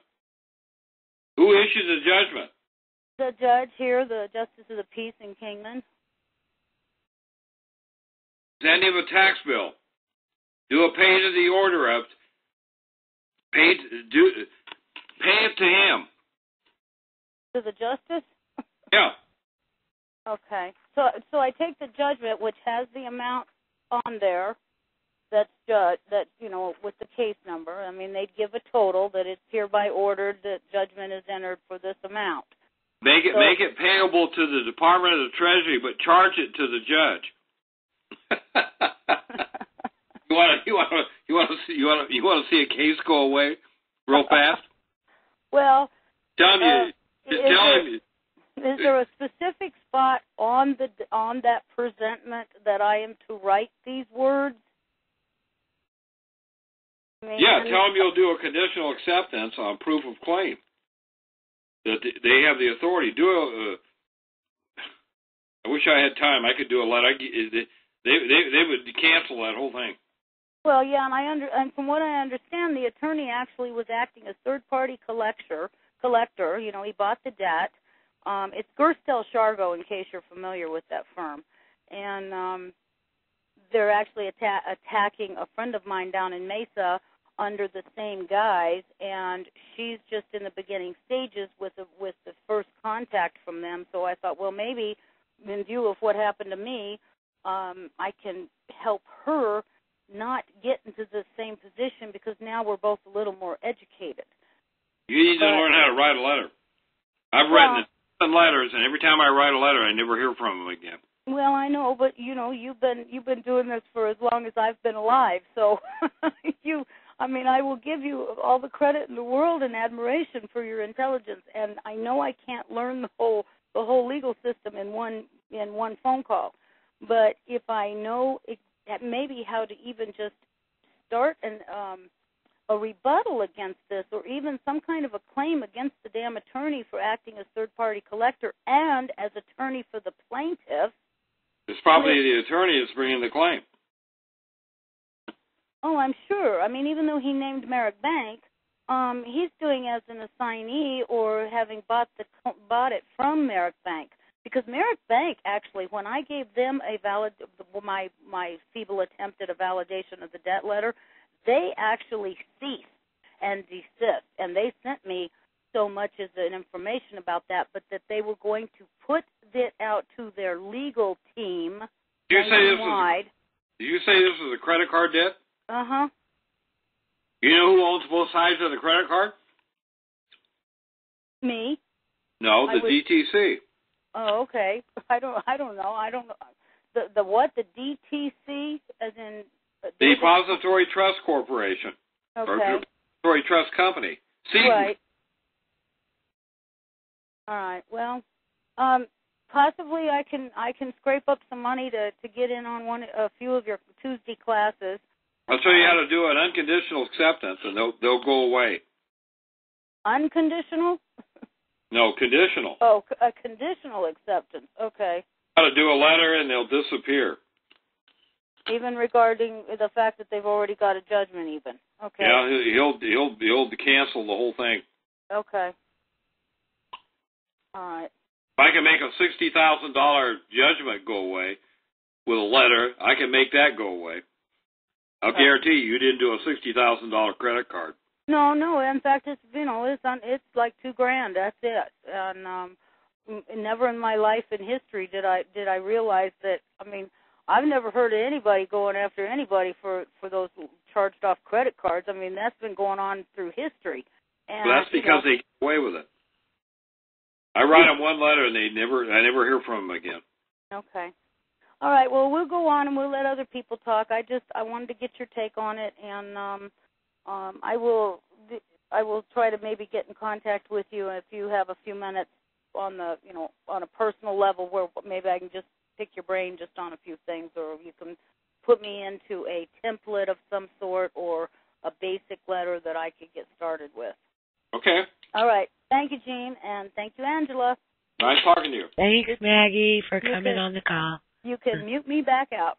Okay. All Thank right. you. Uh-huh. Okay, moving on. Jeff, go ahead. Jeff Coram Nobis. Hi, Gina. I was, as you were speaking, I had a couple of more fundamental questions I was hoping you might answer for me. Would you say that a cross claim and a counterclaim are one and the same? Yeah, they're pretty close. Okay. In Patrick's information that I think he's probably gotten most of from you, he says it is absolutely mandatory to do one of these cross claims, and he ties it back into biblical stuff. And I just thought that was interesting. That's how you identify yourself as a creditor. That's what he said. He said it, well, see, here's how I see it, Gene. In the Bible, that Christ went into the temple and he turned the tables on the money changers. And I think that's what all this has to do with. That's what the Passover is. And that's what turning the tables was switching switching it around so that you're now the plaintiff instead of the help me. You know why tax returns are filed on April 14th? Why? Because that's the Passover. Yes, okay, I understand that. Okay, the Passover is from April 14th to the 22nd. The other thing I'd like to ask you, if you agree with this, is in the Scripture, the Christ, when they asked him if the master paid tribute, he told the disciple to tell him to go get it out of the fish's mouth. Now, in my opinion, I think that has to do with the CUSIP number and the call. I think this is all related somehow, because I think what he's talking about there is what you have said on this call. When you go get the money out of the fish's mouth, where does the fish live? The fish lives in the Admiralty, in the pool. In the sea. Yeah, when you go to the great big pooling account and you go fish for the That's what they call the beast that came in and out of the sea. Yeah, and so what you're trying to do is bring that fish back up onto the dry land, aren't you? Yeah, you know what the word beast stands for? Go ahead. Belgium Electronic Surveillance Terminal. Huh. Belgium Electronic Automated Surveillance Terminal. Yeah, and what you're doing What's that? That's ANA, Annual Numerical Number Association in Brussels, Belgium, which is tied into the BIS, Bank of International Settlements. Yes, and that's where these CUSIP numbers on, and I had a friend who just got a CUSIP number on his case here in Indianapolis. He went from 30 years to 3 years probation because there were some things we didn't understand, but it don't matter. When they tell you you go fish, that call, they tell you have a right to one phone call. That one phone call is not talking about a phone call, is it, Gene? It's talking about going in and getting that bond. And you have to have the CUSIP number to identify the bond. And as soon as you identify the CUSIP number, you can go fish and bring the fish back from the sea onto the dry land where you can deal with it. Am I correct? Well, they're using the 141 of Title 26, private debt instrument. Yeah, and then once you get it up on dry land, then now you can deal with it, you know. Yeah, but you got to make them pay the tax. They don't have a bond. No, you have to give them a 1099-A or B or C. I don't know which one. Well, you got to do an OID because they don't have a bond on it. They're using you as the original issue discount. Well, they're trying to put you in prison. Yeah, they're trying to use your exemption. Well, your exclusion, yeah. Yeah, and that's why you have to turn the tables on them. And one of these forms turns the tables on them, but I'm not sure exactly which one. Do a margin call. You know what a margin call is? No, I'm not familiar with that, sir. Okay, when you trade on the commodity exchange, They're called puts and calls. A put is a buy, and a call is a sell. Yes. Okay, and they buy things on margin. Right. Which means that the trader will give them 50% credit. And if they go over that credit, he does a margin call on them, which means they have to come up with the rest of the money, which is why they make you put a bond up. Right. What you're doing is indemnifying their claim. But they have a tax claim because they haven't registered the security, so there's no bond in place. So go read 2032E11. They have to put a bond up with the Secretary of Treasury's office to cover the capital transfer tax, which they haven't paid. So when you make your one phone call, what actually really means is you're going back to the market and telling them to call the security back in, are you not? Right. That means they have to put the funds up. Yeah. And they have to release you. They're holding you as the collateral for the funds. That's right. And they're actually using your exemption or whatever you called it. Exclusion. They're using your exclusion, which is your Social Security number. They're using that in order to keep you in bondage, are they not? Yeah, they're using that to cover the margin. Right. And when you call, if you do a margin call, they have to come up with the funds, and they can't do that. Either they have to do that or release you. Yes. So if you don't make the call, if you ask not, you get not, or however that expression goes. You have to ask. You want them to file a 1099 OID to identify who the payor is on the funds and who the recipient of the funds is. Tell them that. You want to see how fast they get you out of there? Right, because the recipient on the funds would have to be you. Yeah. Because you're the bank, and everything has to come back through you, through the source. Well, no, you're not the recipient. You're the payor. Well, would you not actually be the payor and the recipient? Well, they're the recipient of the funds. That's why they have the tax liability. They're the transferee. Oh, you're right. Okay, that's exactly right. You're right. So this would keep you from doing any kind of an argument, it would keep you from doing any kind of filings into that court. You're not going to tell them you're not doing anything until they prove up their claim. That's a margin call. Yeah. You ask them to produce the 1099 OID, you're doing a margin call. Yes. Because they have to identify where the source of the funds are. And if they're not the source of the funds, they have to release you. Right, and if they don't do it, either way, they have to release you, because one way you've made an offer to settle the claim, and they've refused it, which means a debt tendered and refused is a debt paid.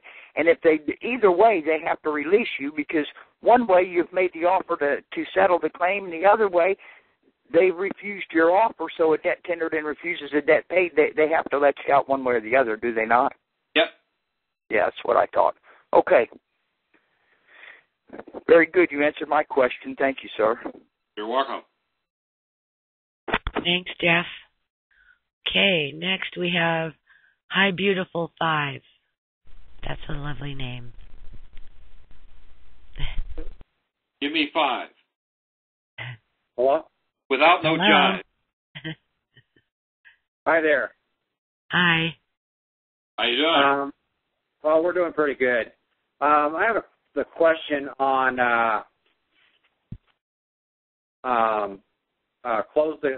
writing a letter,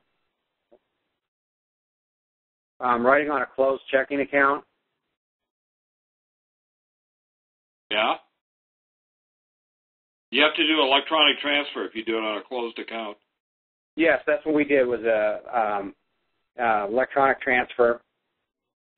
And we bought, we paid off a mortgage for our son, and the mortgage was paid off, and he is all worried that something's going to happen, that it's going to come back on him, or he's going to have issues with it. Well, you got to understand you got to know what you're doing. I did that with Walmart. I did a closed count check, and they said the check was bad. I said, well, give me the check back. They wouldn't give me the check back, so I just gave him another one. And the guy, I did a bill of exchange, and the guy, their legal department called me up. He says, how can we settle this? And I said, well, I gave you the bill of exchange. Just settle and close the account. I'm authorizing you to settle and close the account. He says, okay. So he did. Okay, well, the mortgage company sent them a $4,400 check for that was what was the remainder in their escrow account, and said that the account had been paid, or the loan had been paid off. Yeah, well, there's your proof. Okay. He's got nothing to worry about, unless they want to double dip. Right. If they come back, sometimes they'll do that. They'll double dip, and you think you're in. What they're doing is they're double dipping. They're making another charge to your account. They figure, well, if they can get one payment out of you, they can get another one. Right. Now, can they come? They can't come back on us either, can they? Well, these people do whatever they want. It's a free-for-all. Right. And on the back, when we endorsed it, we put on there, not for deposit, EFT only for discharge of debt. Yeah. Signed it authorized representative, and it's without recourse. And when you, if you don't put that down there, they'll try to double dip. Right. They try to go in there and they try to deposit it, and then the check will bounce. Right. You can't deposit an electronic transfer check. Right. We've had a few cases where that happens, where they try to deposit it and they go, well, it bounced. And they go, well, it's an EFT. And they act like they don't know what it is. Tell them to read Title 15, Section 7001 through 7006. That's the Uniform Electronic Transfer Act and the Uniform Electronic Signature Act. Okay. Is that Title 15? Title 15, yeah.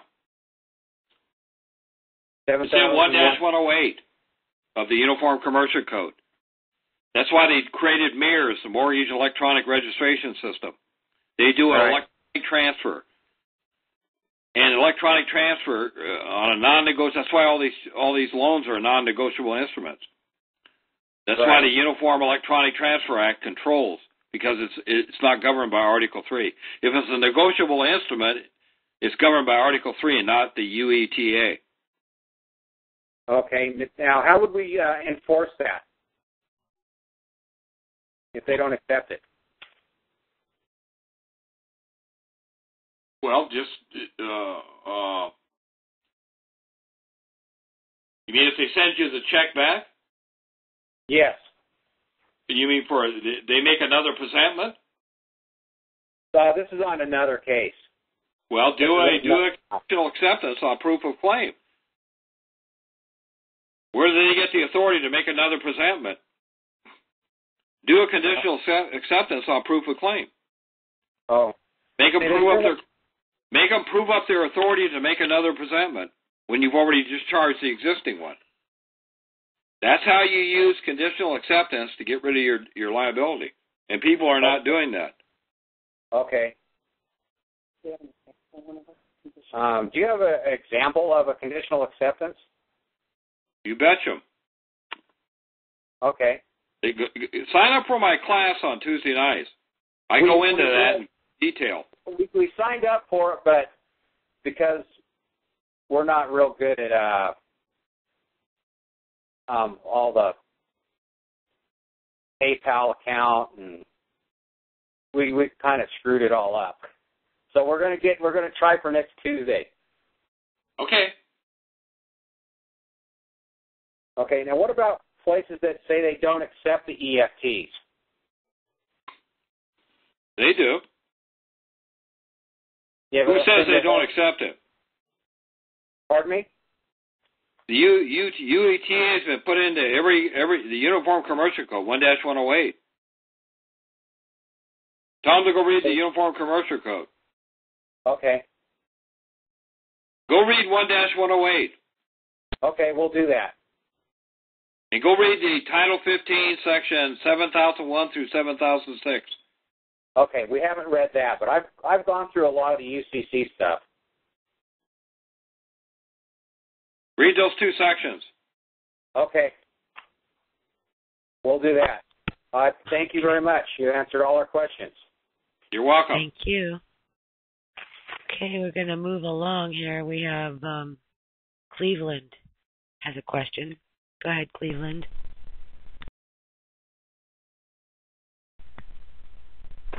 Hello? There, hi.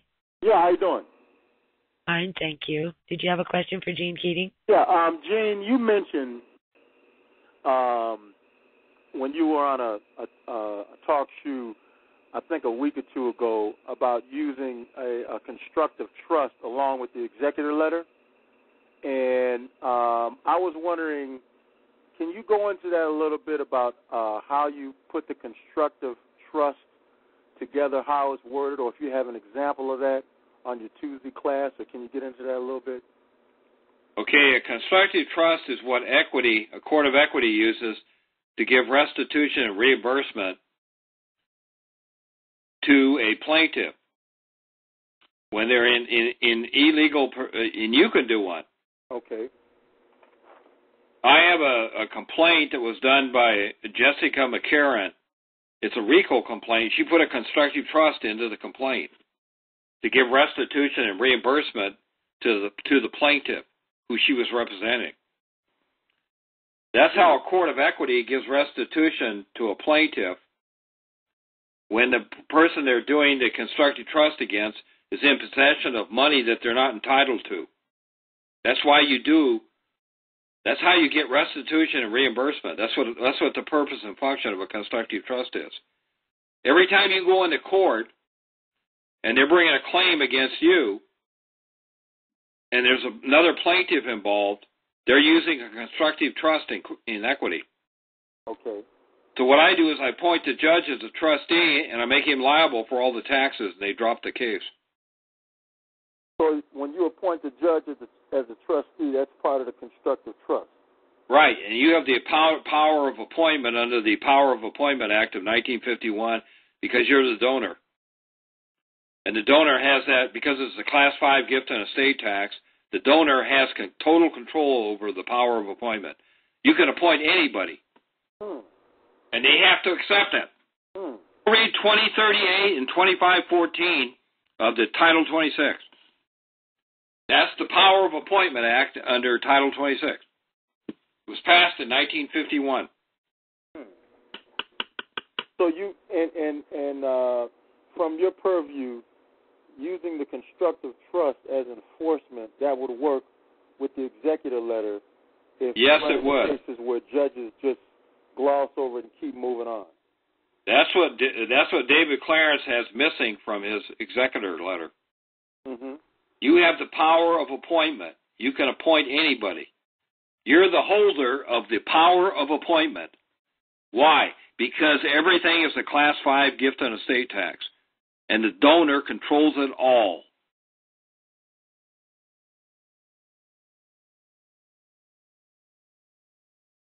Okay. Can that constructive trust also work? You were saying on a previous call that you were, I guess you were in an eviction. You went and claimed the property. Was that property in an eviction situation, or you said you went in and you claimed the property? Yeah, well, the people deeded me what they did is they deeded me they gave me a grant deed. They abandoned the property. They left the house. Okay. They gave it to me. So I defended it, and I've still got it. This is 3 years ago. I've had it for 3 years. But what they tried to do They tried to do an unlawful detainer. Right, they tried to do everything. Right. I clotheslined them. Now, when they put the unlawful detainer in, that's when you did you do a conditional acceptance or the constructive trust? I did a constructive trust. And I did affirmative defenses. They didn't have the authority to conduct a sale.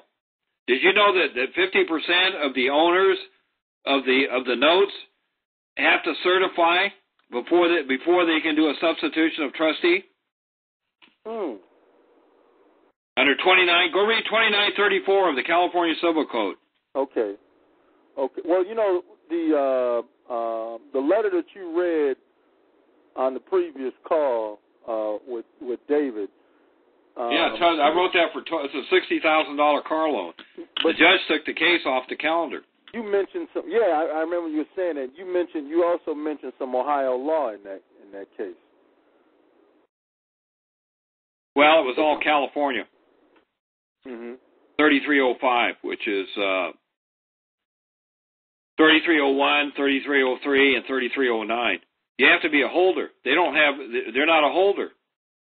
They're not a holder in due course because the note is a non-negotiable instrument.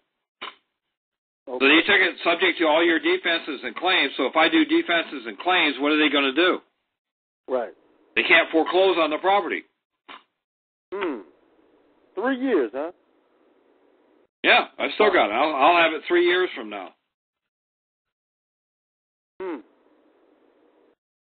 You know what happens when a paper asshole meets a blowtorch?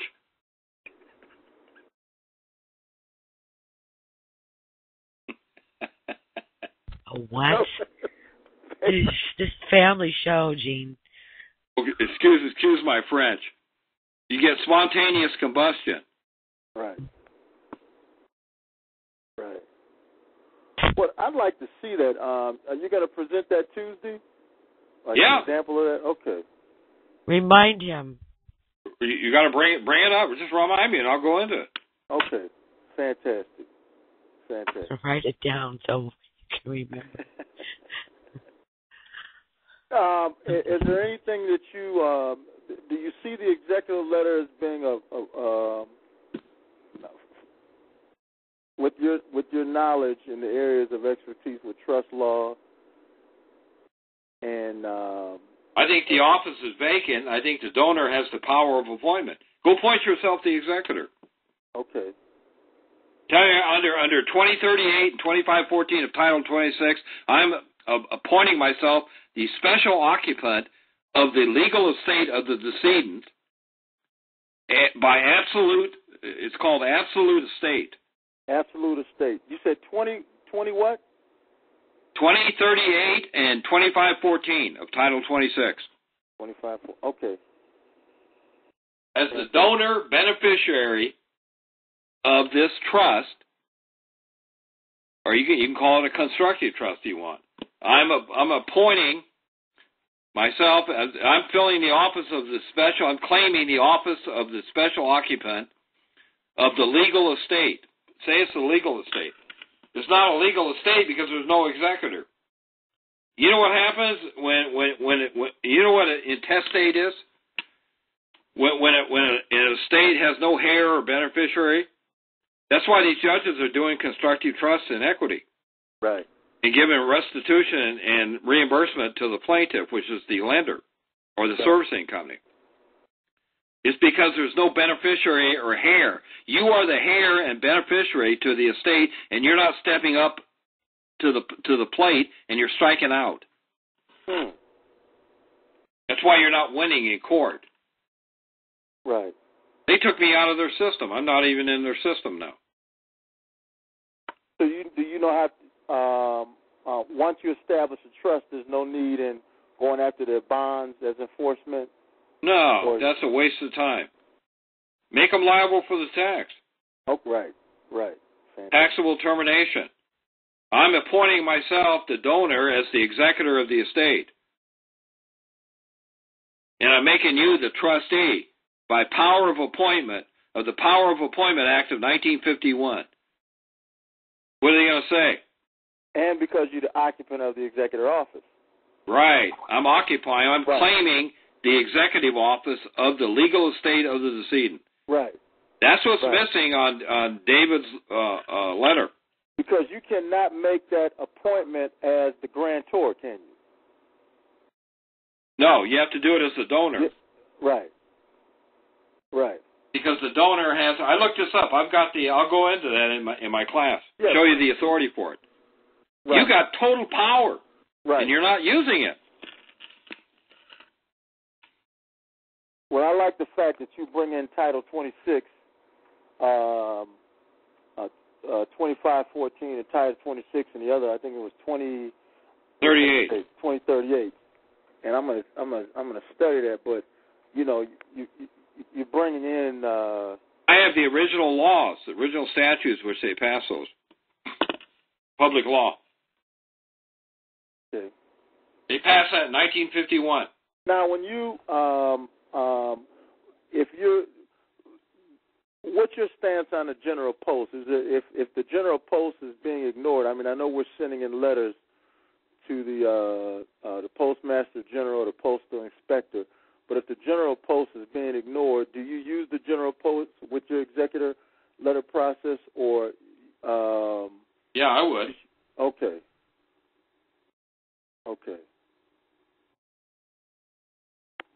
Spank them and send them home without any porridge. Absolutely. Bravo. You got to show them who's lost.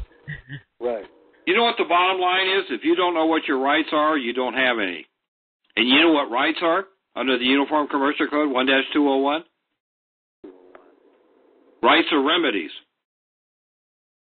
If you don't know your remedy, you don't have any. That's why most people are not winning in court when they go into court. And when you go in, remember, when it involves real property, you have to be in a land court. None of these courts are land courts. Challenge subject matter jurisdiction. If the real party in interest isn't before the court, can the court make a ruling? Are you saying that most foreclosures are in the wrong venue because it's not a land court? What's your first clue? Venue.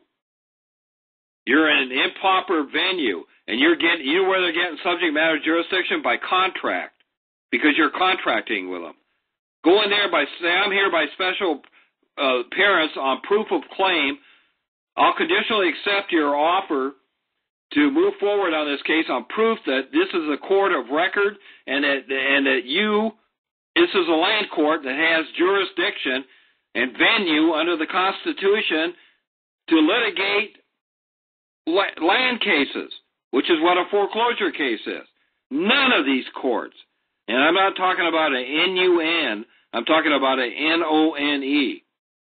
None of these courts have jurisdiction to foreclose on anybody's property. They're doing it by contract because you're going in there and waiving jurisdiction. You can't waive subject matter, but you're not raising subject matter jurisdiction. I've got all the documentation on this. You know who Donna Baran is? I spent a whole 2 hours on the phone with her this morning. If you sign up for my class, I'll give you a copy of this. You ought to read this letter. I'll tell you what it says. Okay. You can't get. They took this off the internet because of the impact it's going to have. And this is in 34. This is volume 34. Let me give you the site on this. I gave a copy of this to Angela today. I don't know if she read it. I haven't read it. Well, she can give it out. Anybody that wants a copy of it, I'll give you a copy of it. It says abolishing local action rules. First step toward modernizing jurisdiction and venue in Tennessee. These people don't have venue to foreclose on anybody's property because they're not land courts. And this documents the whole thing. I've got all the case. I pulled every case in this, and there's about 100 cases in here. This is 60 pages long. This is a law review. Donna Baran. For all the people, Gene, that have. And here's another. Let me say this. Excuse me for interrupting you. Oh, excuse me. Okay, let me give you this case site. You can pull this off. This is on the internet. Ponzi, Ponzi versus Fessenden, Fessenden. And the site is Spell that again, Gene, slower. It's Frank, Echo, Sam, Echo, November, Delta, Echo, November. Ascendant. Okay. And it's 258 US 254. You can download it off the internet, but I've got the annotated. It says a court has dual jurisdiction, 2 jurisdictions. Let me read this to you. I'll read you this right out of the case. I'll quote it to you right out of the case.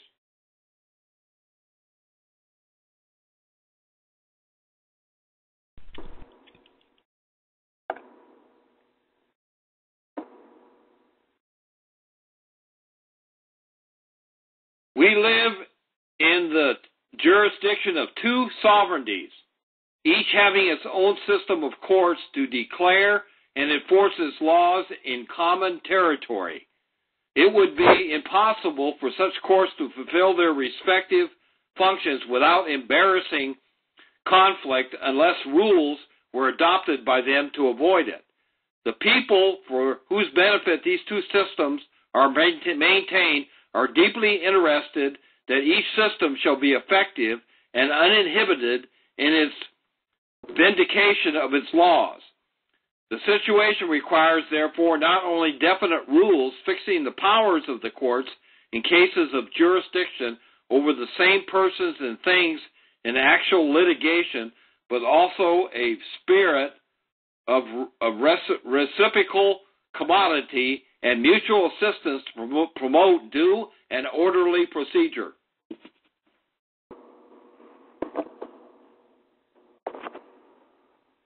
You have a dual jurisdiction.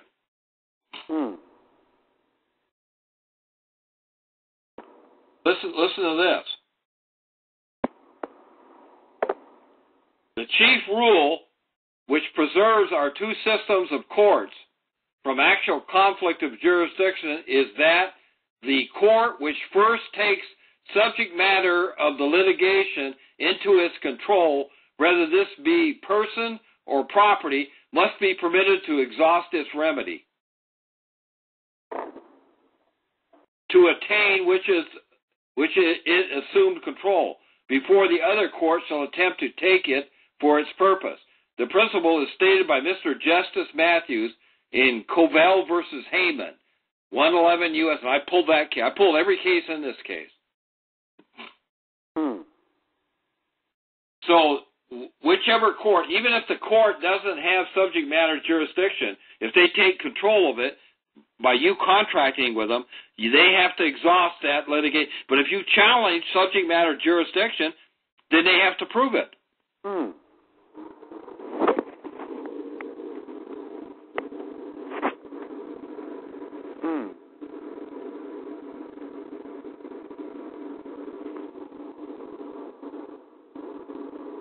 That's powerful.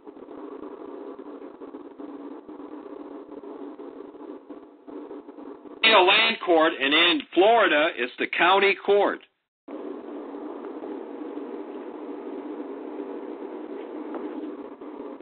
So, and since you know about Ohio, and this area, every state constitution has this in it.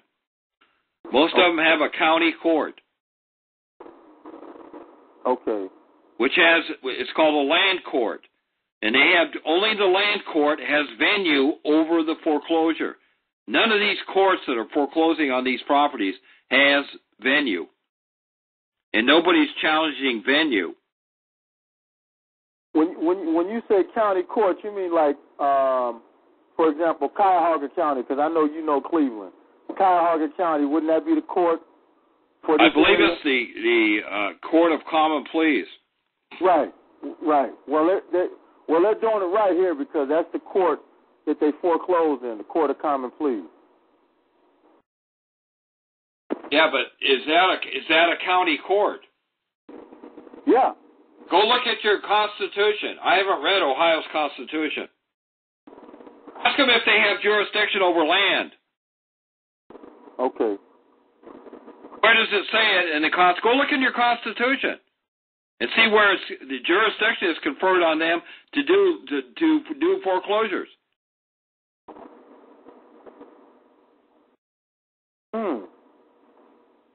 Challenge venue, not jurisdiction. Venue. Now, if that's the case, if someone has lost their home, they can go right back in there on these same issues, can't they? Yeah, you bet your bippy. Okay. You can get a void judgment. You want a void judgment? It's void on their face because the court lacks subject matter jurisdiction. In California, that's 473D of the California Civil Code. And we can shepherdize it into Ohio. Yeah, see, California, because of the population, they have a separate civil code. And they have a code of civil procedure. And I know every section in it. Yeah, I hear California is really... They're getting away with murder because people don't read the statutes. Mm-hmm. And they're not challenging venue. They're going in there and contracting with people. You can go in there and contract with them. Don't contract with them. Right. That's how they get jurisdiction. And this is what this is telling you. Right. They do it by consent. Right. They can't. The judge tries to get you to consent. Right. What are you doing when you testify? If you return the papers within the 72 hours, because, there's times when they don't get a service, for example, and they'll still try to proceed and get a judgment without even getting service. Yeah, but they can't do that if you challenge venue. They don't have venue. Okay. But I don't know anybody that's raised venue. I hear the jurisdiction thing, but you coming in with venue, Venue is more important than jurisdiction.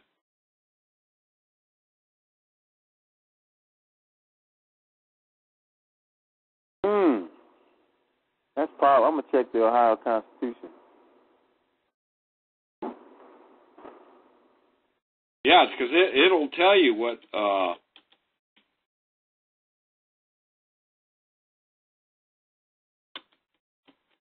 And we definitely gonna have it this Tuesday. Yeah. Toby, I'll be ready. Yeah. Let me go into the etymology dictionary. Okay. When you look up words, you should go into the etymology dictionary and look up the definition.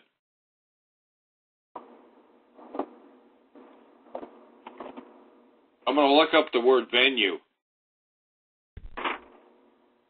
Okay. And read it to you, what it says.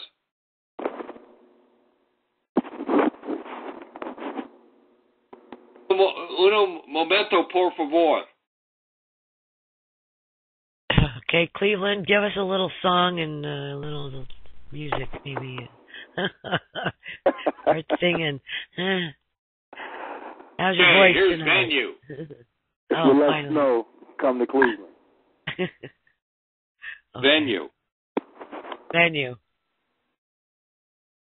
Early 14th century. A coming for the purpose of attack. From Old French venue, coming. From the feminine passive participle of venir, to come. From venire, to come. From the PIE base, GWA, to go or come from. See, come, the sense of place where a case in law is tried. Is first recorded in the 1530s, extended to locality in general, especially site of a concert or sporting event. A change of venue is from Blackstone, and it uses the word COME, which I hear. So COME means to approach land. What does that tell you? to come, approach land, come to oneself, recover, arrive, assemble. To go from, to come, he goes, to be born.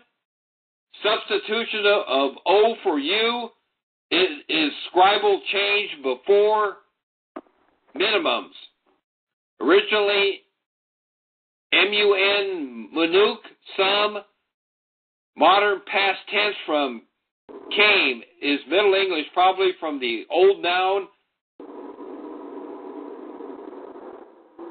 Really productive with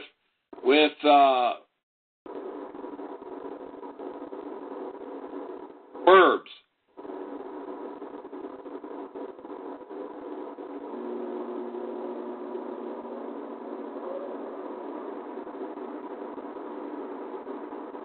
Got a lot of background noise going on, a lot of air. You in front of a fan, Cleveland? Yes, I'm here. Are you in front of a fan? No, I had you on speaker. I was. Oh. Is that a little better? Yeah. It means background noise. Land. Do you see how important this is? See, venue means land, and they can only a court that has venue over land has jurisdiction. Nobody, I don't know any. You know anybody that's ever raised venue?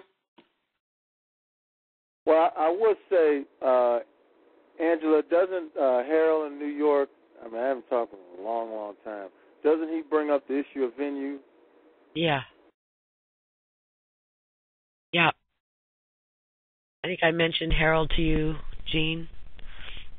You guys ought to get together and talk.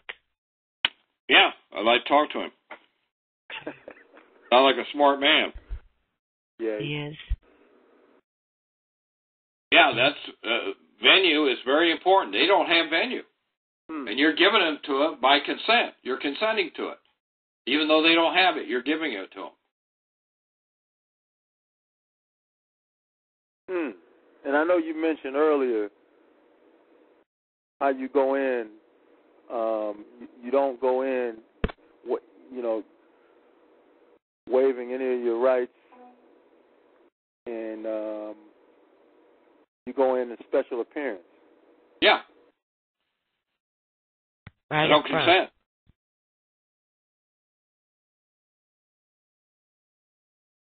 Yeah, that's powerful. It works too. You have to stand your ground. Right. Okay. Anything else, Cleveland? No, I'm just gonna listen in and I'll see you Tuesday, Gene. Okay. I appreciate the call. You're welcome. Very cool. Thank you so much. Okay, we've got a few more.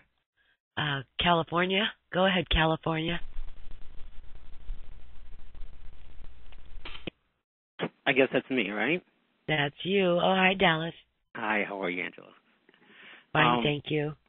Thank you for having Gene Keating on, by the way. My pleasure.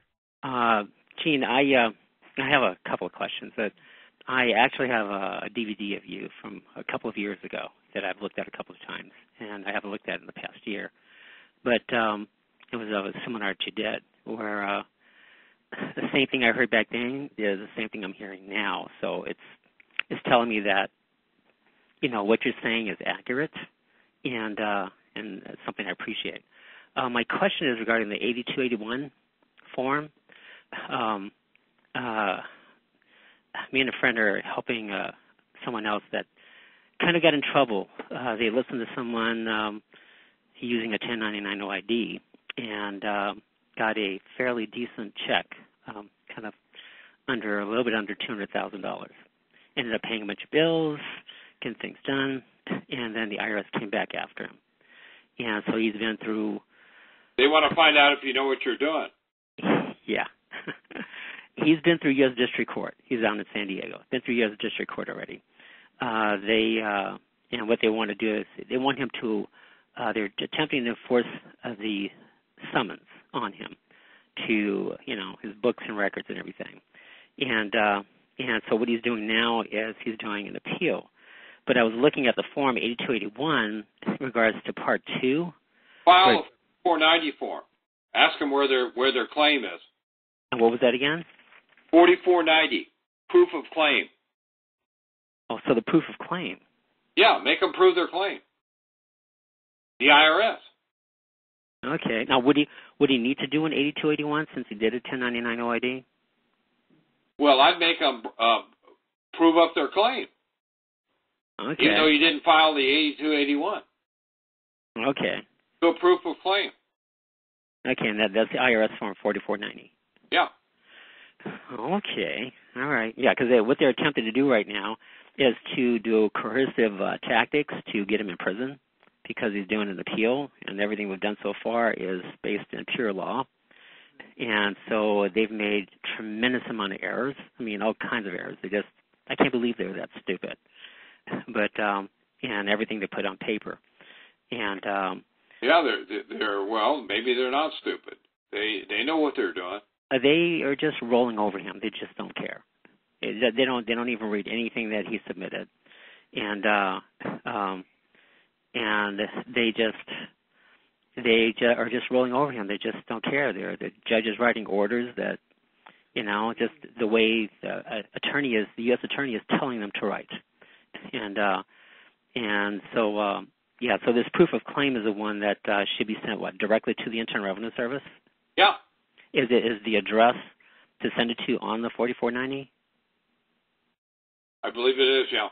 Okay, so it'll be sent to that address, not to the court or to the U.S. attorney then? Yeah. Okay. You can give a copy of it to the U.S. attorney. Okay, so they can get a copy of that way. Okay. And so him doing 8281 is not at issue right now then? Just that proof of claim? Yeah, make them prove up their claim. Where do they got a claim to invalidate his 1099 OID? Okay. Oh, look at the 4490. Read it. Okay. Okay. And is there a publication for the 4490 that explains a lot of it? Yeah, I believe there is. Well, I guess if I were to Google that up, it would probably come up with the publication then that would talk about that. Yeah, it might be on the forum. Hang on a minute. I'll pull it up here. Hang on. Just take me a minute to pull this up. My computer's faster than a speeding bullet. It's able to leak things that are single bound. I thought you had a rodent and a wheel operating the thing earlier. Well, my hamster died, so I had to replace it. He had a mild cardiovascular malfunction.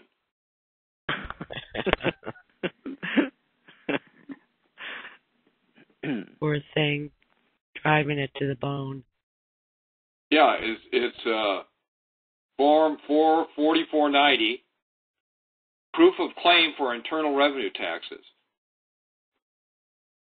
It says the undersigned officer of the Internal Revenue Service, a duly authorized agent of the United States, in this behalf being duly sworn, disposes as said, and he has to put his name here, is justly and truly indebted to the United States in the amount of, with interest and penalty showing.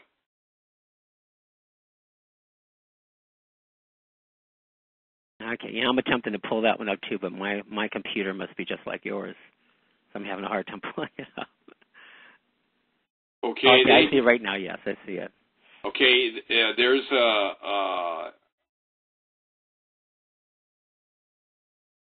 it says use. Now this is in the Internal Revenue Manual 5.5.4, proof of claim procedures. So here's the practice manual on it.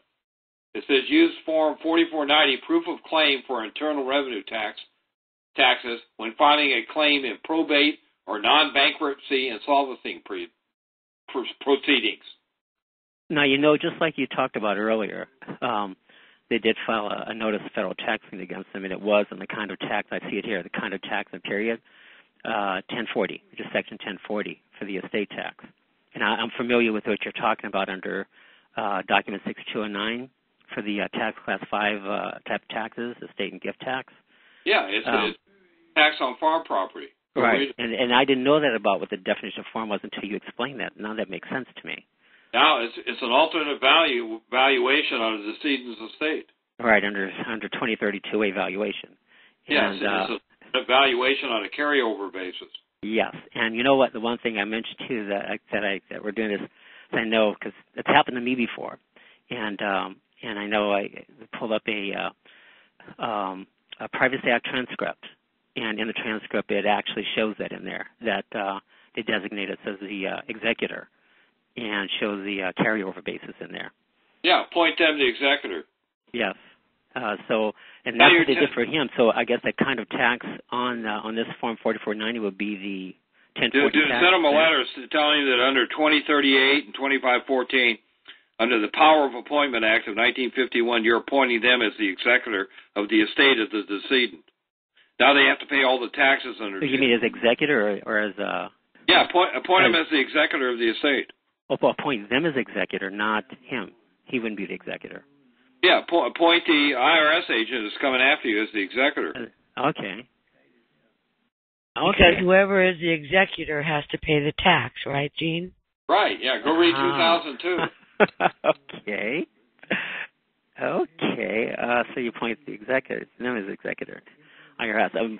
I mean, would you want to appoint the judge as executor? Yeah, you could appoint the judge. Appoint the judge. Say, I'm making you the executor. I had him run out of the courtroom. Well, you know what? Just when you said that, running out of the courtroom back about 11 years ago, I when the redemption process started with Roger Elvig and Ron Lutz and Rice McLeod and those guys, I was in their trainings, and I was the first one in Southern California to go into court and in LA County and to do all of that stuff. I got arrested in there, but when it was in Riverside County, and when I went to LA County and I did that and I accepted for value what the judge said, I didn't know why he ran out of court, but he got up and ran out. And now I know why he ran out from what you're explaining. And, you know, I guess he didn't know that I didn't know what I was doing. I just said I accepted for value. It was an audio recording of a court of record. And he actually got up and ran out and pointed to certain people to meet him in the chambers. And didn't go read this. This is an actual manual. I've got it open here. Is that the Internal Revenue Manual? Yeah, it's 5.5.4. 0.1. Okay. 5.5.4.1. 0.4.1. Section overview. Yeah, it says collecting claim procedures. Yeah, and it talks about Form 10492, Notice of Federal Taxes Due. Okay. Under 31 U.S.C. 3713. Now, let me ask you a question here, okay? For his case, I could see where that could be something that could work very well. I have a case right now. I don't have a driver's license. This is in Long Beach, right here in California. And I've been back and forth to the court, and I don't want to, I'm not stipulating for commission. I want to go into a court of record with the judge. But the commissioner hasn't been there. It's been pro tem, and they just don't know what to do. They're just attorneys that are just there temporarily. And would going into the court with a judge in a court of record and appointing the judge, what would that do in a you could do that orally. You need to download the Uniform Trust Code of 2005. Section 406 and 407 tell you how to do an oral appointment. You can form a trust orally. So that I can appoint the judge there as fiduciary or as executive or whatever. Yeah. And this is just a traffic ticket case because I don't have a driver's license, and it's a misdemeanor case. Well, say you have the power of appointment under the Power of Appointment Act of 1951, under sections 2038 and 2514 of Title 26. As the donor and beneficiary of record, you're appointing the judge as the executor of the legal estate of the decedent. And I didn't know until you mentioned that's why 11 years ago when I did that in L.A. Ask him if he's got a track that the judge ran out because he thought I was going to appoint him. Yeah. You have to pay the tax. Because what he did was he told me, he said, if you walk out of my courtroom, I'm going to have you remanded to custody, and I'm going to put $50,000 a bill on you. So I accepted it for value. And he got up and ran out. And maybe, I guess he thought he was going to have to pay tax on the $50,000. Well, yeah, because you I guess you ran out before I had the chance to appoint him. Yeah, on proof of claim. I'll conditionally your offer to post $50,000 on proof of claim that you have the authority to make a presentment.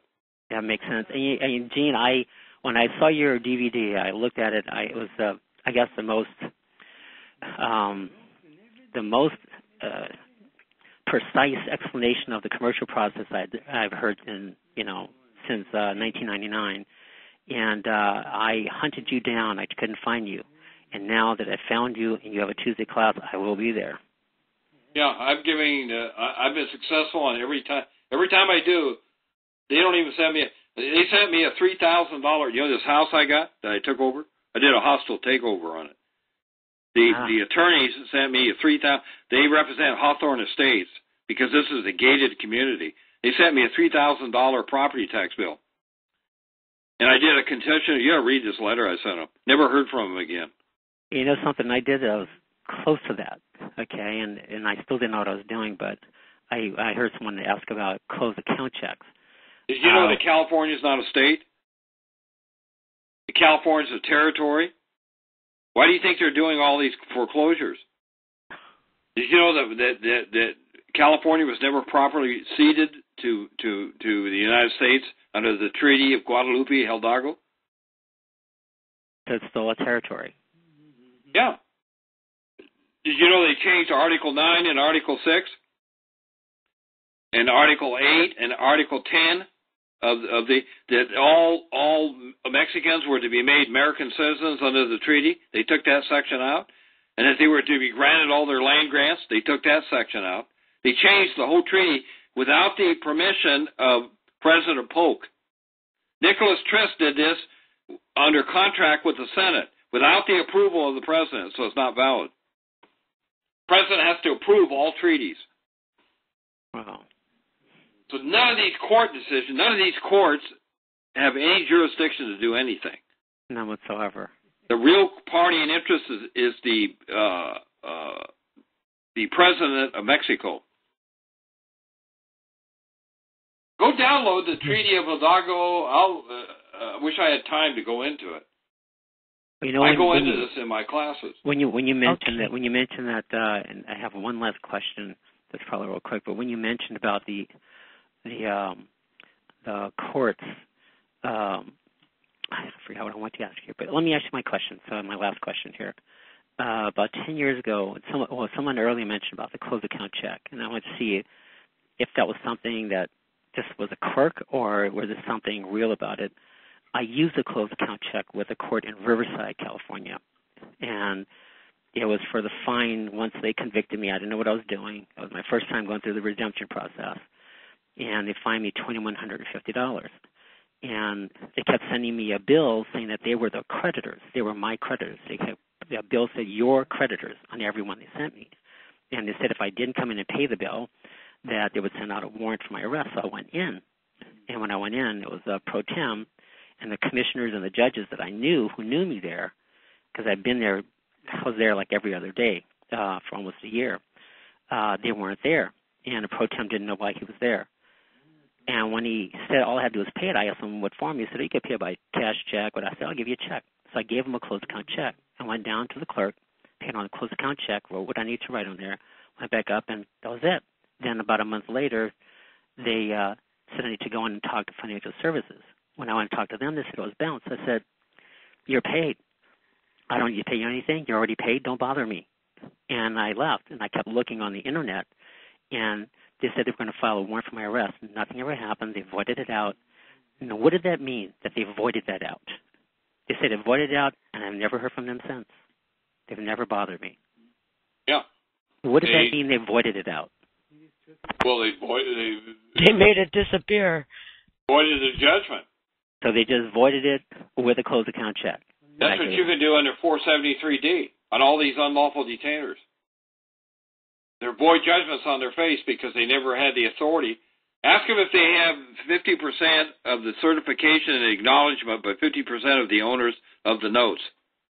And who are the owners of the notes? or the securities that they're foreclosing on. Ask them if they're a holder in due course. Okay. Ask them if they took it subject to the defenses and claims that the payer could assert against the payee.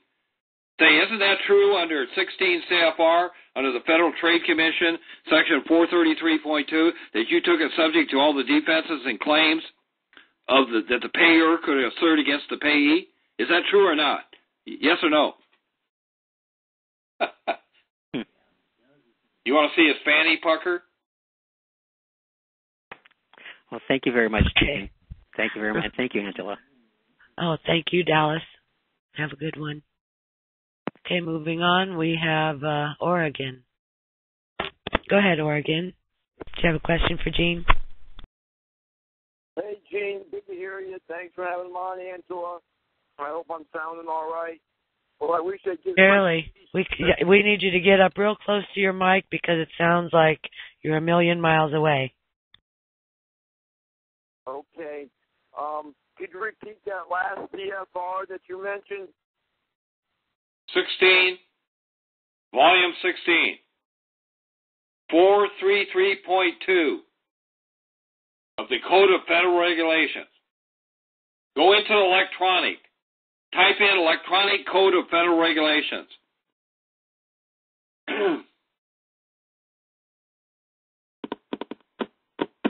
Electronic signature also? Act?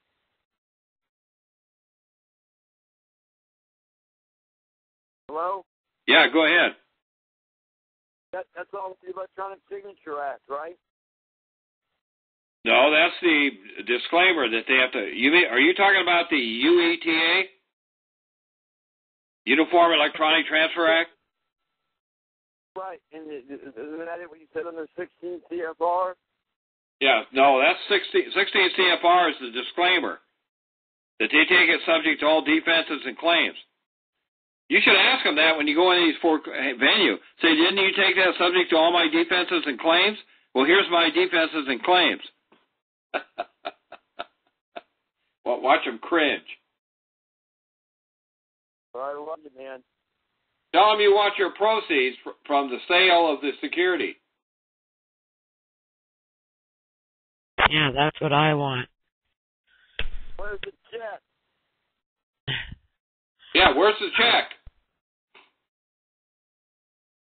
All right, is that it for you? Yeah, I'm good. I appreciate it. I'll see you on Tuesday. And okay, great. Now that you say, Almighty bless. Yeah, but I wish everybody let him teach instead of getting off on. I know everybody's got personal issues, but wow. Well, he'll teach on his class. Yep. All right, thanks so much. Go ahead, Gene. What were you going to say? Well, people need to learn how to handle themselves. Yeah. I've actually got one of these forms filled out, these 4490 forms. I found one that's filled out. It filed with the...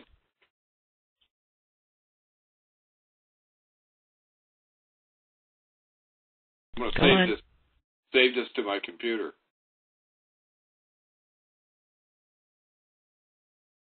That's that 4490 form. That's the IRS form, proof of claim.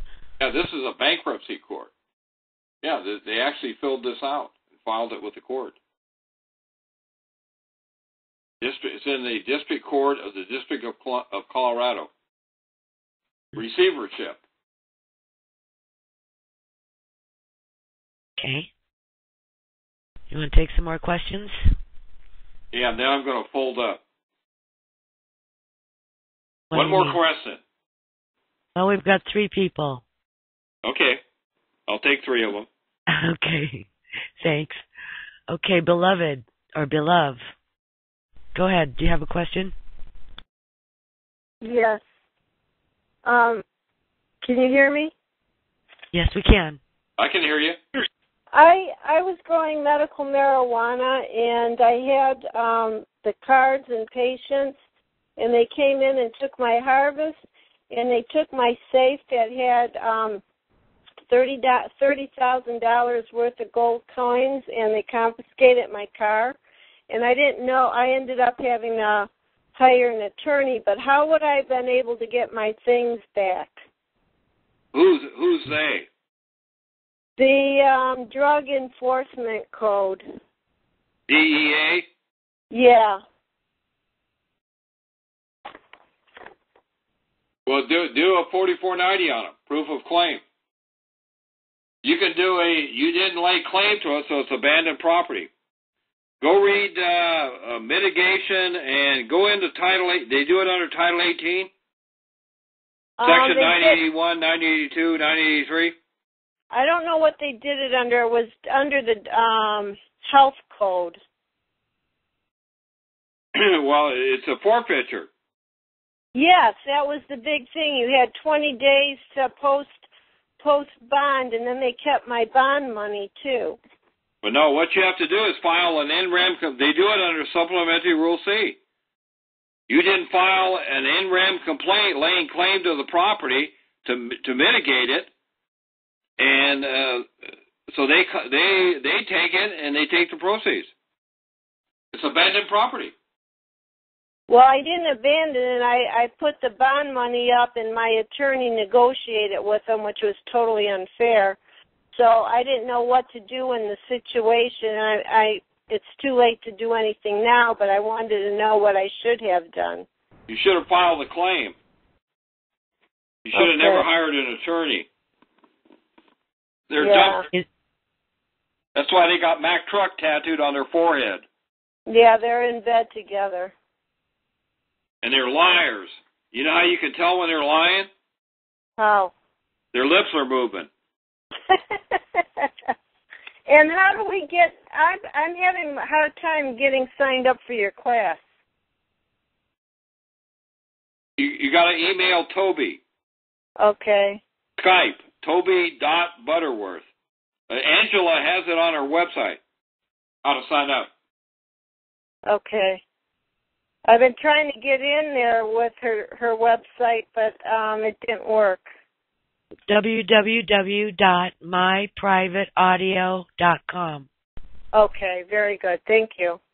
You're welcome. And then it's just on the right upper portion, it says Gene Keating about tonight's call.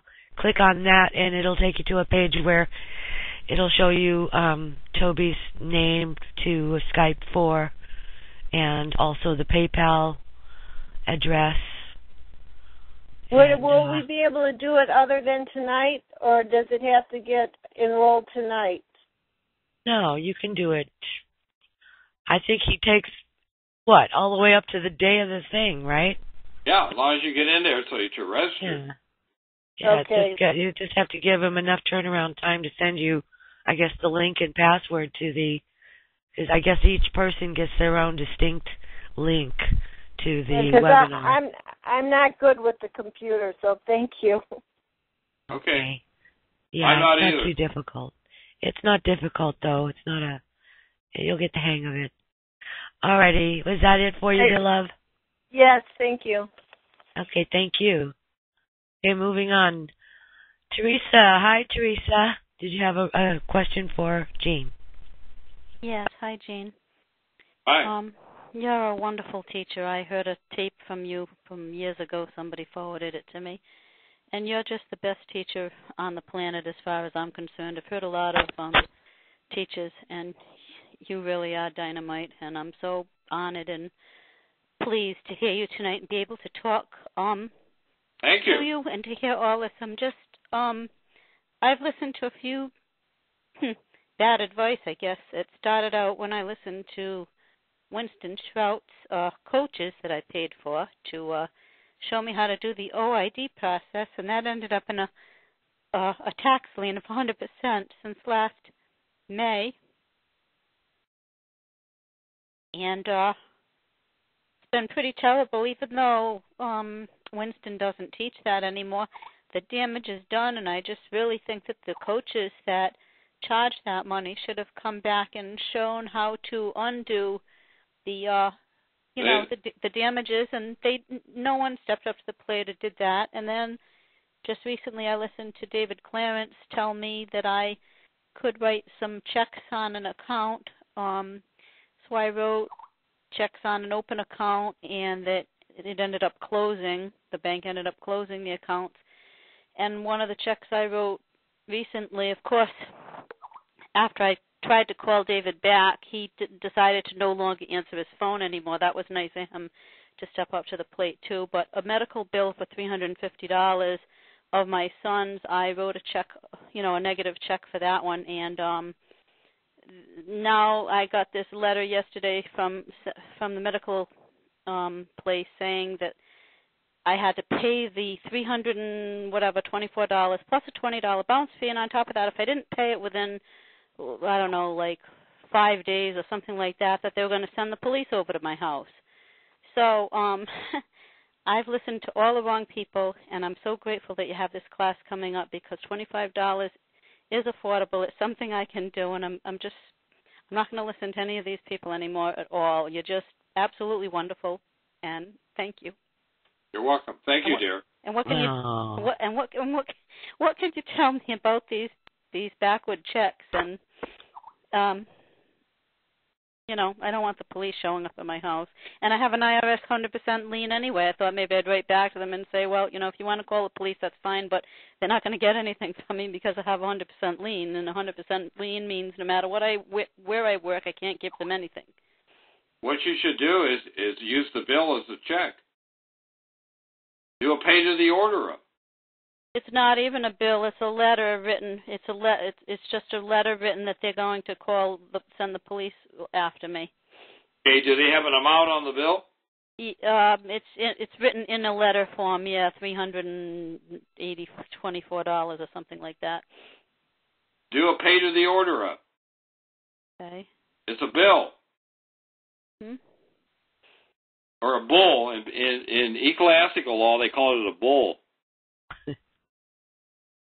I'm not kidding you. That's where the word bill comes from, bull. It's a papal bull. Endorsement for payment. Say, pay to the order of the Department of Treasury. Then charge it to whoever sent you the bill. Then credit to the memory of my account and put your Social Security number on there. I did $80,000 judgment against the court. Never heard from him again. And do I write that slanted across the page in red ink? Yeah, sign it in red ink. Don't ever sign anything in blue ink. And make sure you're the last signature on the page. Never do anything in blue ink. Oh, that's what I've been doing wrong all along. Sure. Yeah, you're doing... That's why in ancient times they used to prick their finger, and then they would write it. They would take the quill, put the blood on their finger, and they'd sign it in blood, red. That's the sign of a live man. A dead man can't. If you sign it in blue ink, you're a dead man. Oh, boy. Gosh. I'm doing it all wrong all along. Well, yeah, we all have been, I guess. Huh? Yeah, I sent you got to read this letter I sent to this district court judge. Well, I'll be on you in your class, that's for sure. And everything has to be in red ink, and it has to be the last signature. And what people do is when they notarize something, they put the notary after their signature. The only signature they see, last in time is first in line. You never sign your signature. Your signature has to be the last signature on the page. That's why you turn it over and sign it on the bottom back corner of the last page, so they can't sign anything after your signature. And you want to do it red ink. Red ink. I can show you an IRS practice manual that says every document has to be signed in red ink. Beautiful. So watch the difference. Sign it in red ink and then watch the difference. So pay to the order of the Department of Treasury and charge it to the medical facility. Yeah, charge the sum to the account of the medical and write their account number down there. The account number is the bill number. Charge it to account number. And put the name and put their, if you have their, do a W-9 on them. you want to see how fast these people. All you'll see is two elbows and a fanny going down the street.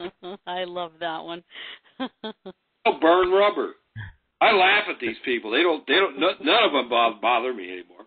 You don't see all the. I bet I've written over 24 letters, and I never hear from them again after I write the letter. So I could just do the W-9 without the pay to the order of, or what? Yeah, I'd do the pay to the order of, and then ask them for their taxpayer identification number, and tell them you want to see the 1099 OID to identify the source of the funds. Or you can do a conditional acceptance on proof of claim. Tell them I want to see the 1099 OID that identifies you as the source of the funds. Or. Mhm. Excellent. Oh. Identifies me as the funder? Yeah, identifies them as the funder. They're sending you a bill. If they're not the source of the funds, what are they sending you a bill for? Mhm. Tell them to send you a check for the funds that you gave them. You funded them. Tell them you'll pay it. You'll send them a check tomorrow. The instant you get the OID, if they tell them to send you the copy of the 1099 OID that identifies them as the source of the funds,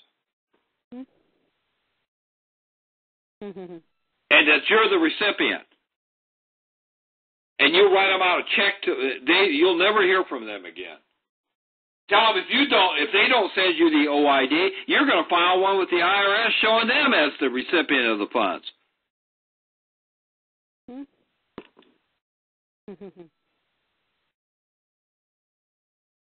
Okay. You know what that is? A margin call. That's what I did on this judge. I did a margin call on him. I said, send me the 1099 OID that shows you as the source of the funds. Never heard from him again. Them as the source and me as the recipient. And if they and then I should write, and if you do send me, this. So why they have to send you the 1099 OID? Because that shows you as the ower of the tax. Yes, I understand that. Mm-hmm. Okay, so if you're not the recipient of the funds, then you don't owe them the money, do you? No. Well, then tell them to go fly a kite. You tell them if they don't do it, you're going to do it, and then you're going to have the IRS. You're going to sick the IRS on them. How do you like me now? You are so wonderful. Well, yeah. Know the truth, and the truth shall set you free. Excellent. Thank you so much. I feel so much better. Thank you, Angela. Oh, good. You're both, you're welcome. Both so wonderful. I hope the two of you are on from now till eternity. All the time. Oh, you're so sweet. Well, thank you so much. I'll listen That's to every so night kind of the week. Thank you, dear. You're very sweet. Okay, bye-bye. Bye. All right. Good night. See you on Tuesday. Okay, New York, go ahead. Did you have a question? This is the last one. Okay. New York, did you have a question for Gene? Yeah, Mr. Gene, it's my first time on the call. I'd like to know, how do you do with an IRS levy? Levy is a secret lien. When they assess the tax, when they bring a claim, do a 4490 on them. Tell them to prove up their claim. They're dipping into your account just like you. If they got a levy on them, tell them to send you a bill and then do a pay order on it, money order. What they're doing is they're levying my pension.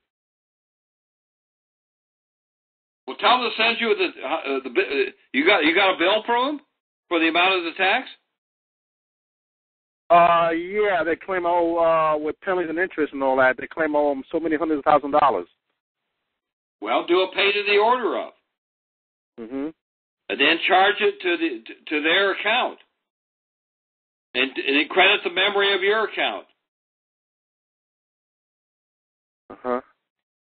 File a 1099 OID on them.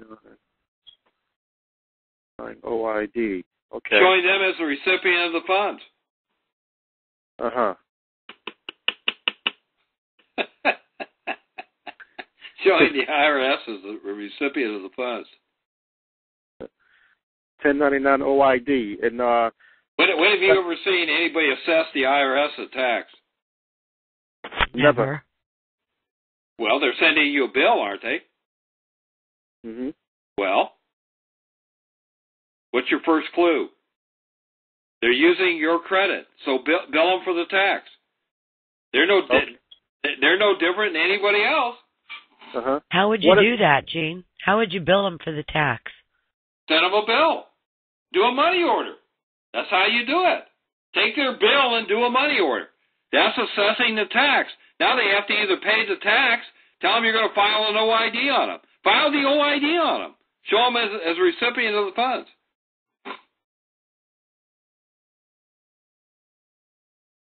What is a 4490, Gene?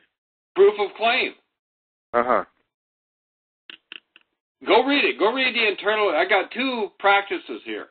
The Internal Revenue Manual 5.5.1 and 5.5.4.1. There's two of them here. Proof of claim procedures in decedent and non-bankruptcy insolvency cases. This is an insolvency case because there you're dealing with a dead person.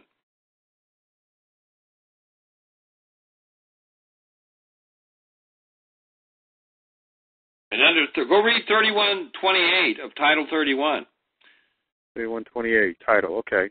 And 3113. When there's proof that the person, that's proof that they can draw on the payment and get the payment for the estate. Mm-hmm. Because the person. Where can I get an IRS manual from to look at all the codes and statutes and everything? You can get it right offline. Okay. On their website, yeah. Go to Cornell Law. They got Title 26 in there. Mm-hmm. Can I buy the manual outright from somewhere?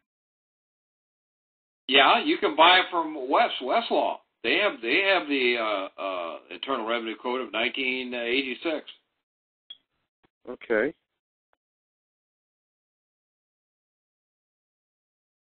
You could probably get it real cheap. Get it in paperback. Okay. Thanks, Gene. You're welcome. Okay, great. Okay. Dave, let me see here. Just Dave, go ahead. Hey, Dave. Hello. Hey. Hello, Gene. Yeah, how you doing? I'm doing pretty good. Hey, I have got a question for you, and I don't know whether you have an answer, but this is a question that I've been asked so many times, and I have discussed with some other researchers, and that is the question about a possibility of going back and getting the funds that were paid on credit cards in the past. You could make a claim, yeah. Do you think that's a viable claim that you could have a process to pursue? Personally, I've got an American Express card that I used to use a lot, and I ran over $800,000 through it. Yeah, I can get you the whole $800,000 back. That works for me. I'm already signed up for Tuesday. That's all I wanted to know. Yeah. Thank you. They do the same thing on a credit card that they do on a mortgage loan. Right. The DTC owns both sides of the account, which is a security. That's security. What I figured. Very good. I think there's a lot of people out there who'd be very interested in learning that process. The DTC is a trust holding company. They're holding all that money in trust because you haven't laid a claim to it under Article 8. Better late than never. Amen. Okay. Thank you very much. Thank you, Dave. Okay, our last one. Jame1234. Did you have a question before we wrap it up here? Jame1234. JAME1234. Oh, okay, go ahead. Yeah. How you doing? Yeah. Hello, Mr. Keating. How you doing this evening? Good. I'm doing good. How about you? Okay. Can you utilize a process to get rid of a fine that was assessed as a part of a being convicted on a felony, a fraudulent frame-up, and they assessed like a $14,000 fine, and of which I paid maybe a couple of payments, and I couldn't make any more payments, and I got a letter saying that the payments were suspended. They were trying to pull me back into the system, and I since decided that I didn't want to contract anymore, and I refused to sign some other paperwork, and now they're telling me I'll be locked up if I don't continue to pay the $14,000. The district court, the local attorney general office, the local judge that handled the case, and the probation officers. Tell them you want a 1099 OID. Okay. Tell him you conditionally accept his offer to pay the entire indebtedness on proof of claim. Okay, and what they're asking me is to pay it only by postal money order. Okay, ask them where they get the authority to ask you to pay with a specific instrument. Okay. Okay, should I put this in writing and hand it to them? You should do a conditional acceptance on proof of claim. I could get rid of that in 30 minutes. You should come out of the class to show you how to do the letter and get rid of it. Okay, I get rid of everything. On there. I do when it disappears. Oh man, that's wonderful. I will be in that class on I think you said Tuesday. On Tuesday night, yeah, or Tuesday afternoon, 30 to 8. Yeah. Sometimes I think. See, we have 3 tapes, but we can probably do do it more. We use up 3 tapes. It lasts for 3 tapes. Lasts for 3. I guess it's an hour for each tape. Well, that is wonderful there. And one other question real quick. Is there any way that I guess you can totally, I guess, remove a frame-up felony charge from your record of the straw man? Yeah, expungement. You get it expunged. And is that process covered in any classes that will be covered or previously has been covered? We haven't gone into that previously, but I can show you how to do that. Okay. Okay, I thank you very much. You're welcome. Okay. Toby just put a list in the Skype of, I guess, previous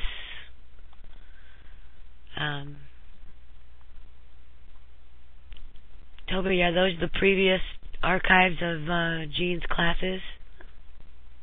Yeah, there's an archive in there. Yeah. Okay, I'm going to put that. Should I put that in the chat in case anyone wants to order them? Yeah. Oh, my chat is frozen here. There we go. If I can do this. Paste. Okay, try that. I'll have to give you a raise. We've got one more question. Can you handle it? Yeah, or then I'm going. I got to call someone. Right. It's too late.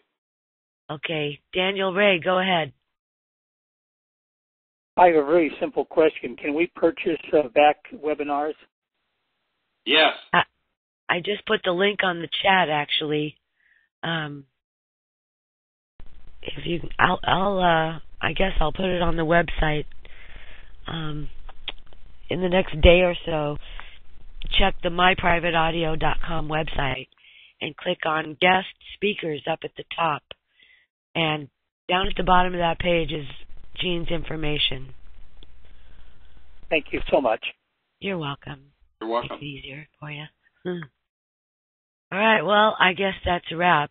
It's been fun. You covered a lot of territory. I was surprised. You did real good, Gene. Thank you for staying on track and not going all over the place. It was good. And I'm sure many of the participants and listeners are going to be joining up for your class. I'm going to be there on Tuesday night, see how it goes. I can't wait, actually. Okay. And we'll have other calls, I'm sure. I'm going to end the call. Thank you for spending 3 hours and 14 minutes with us. We'll do it again, I'm sure, and we'll see you on Tuesday. And everybody, be sure to sign up, at least for the first one, see what it's like. You might learn something. Gee, what a novel concept. All right, good night, everybody. I'll see you on Sunday. Thank you. Thank you, everybody. I love you all. Yeah, love you too. Good night, Gene. Bye. Thank you, Gene. Thank you.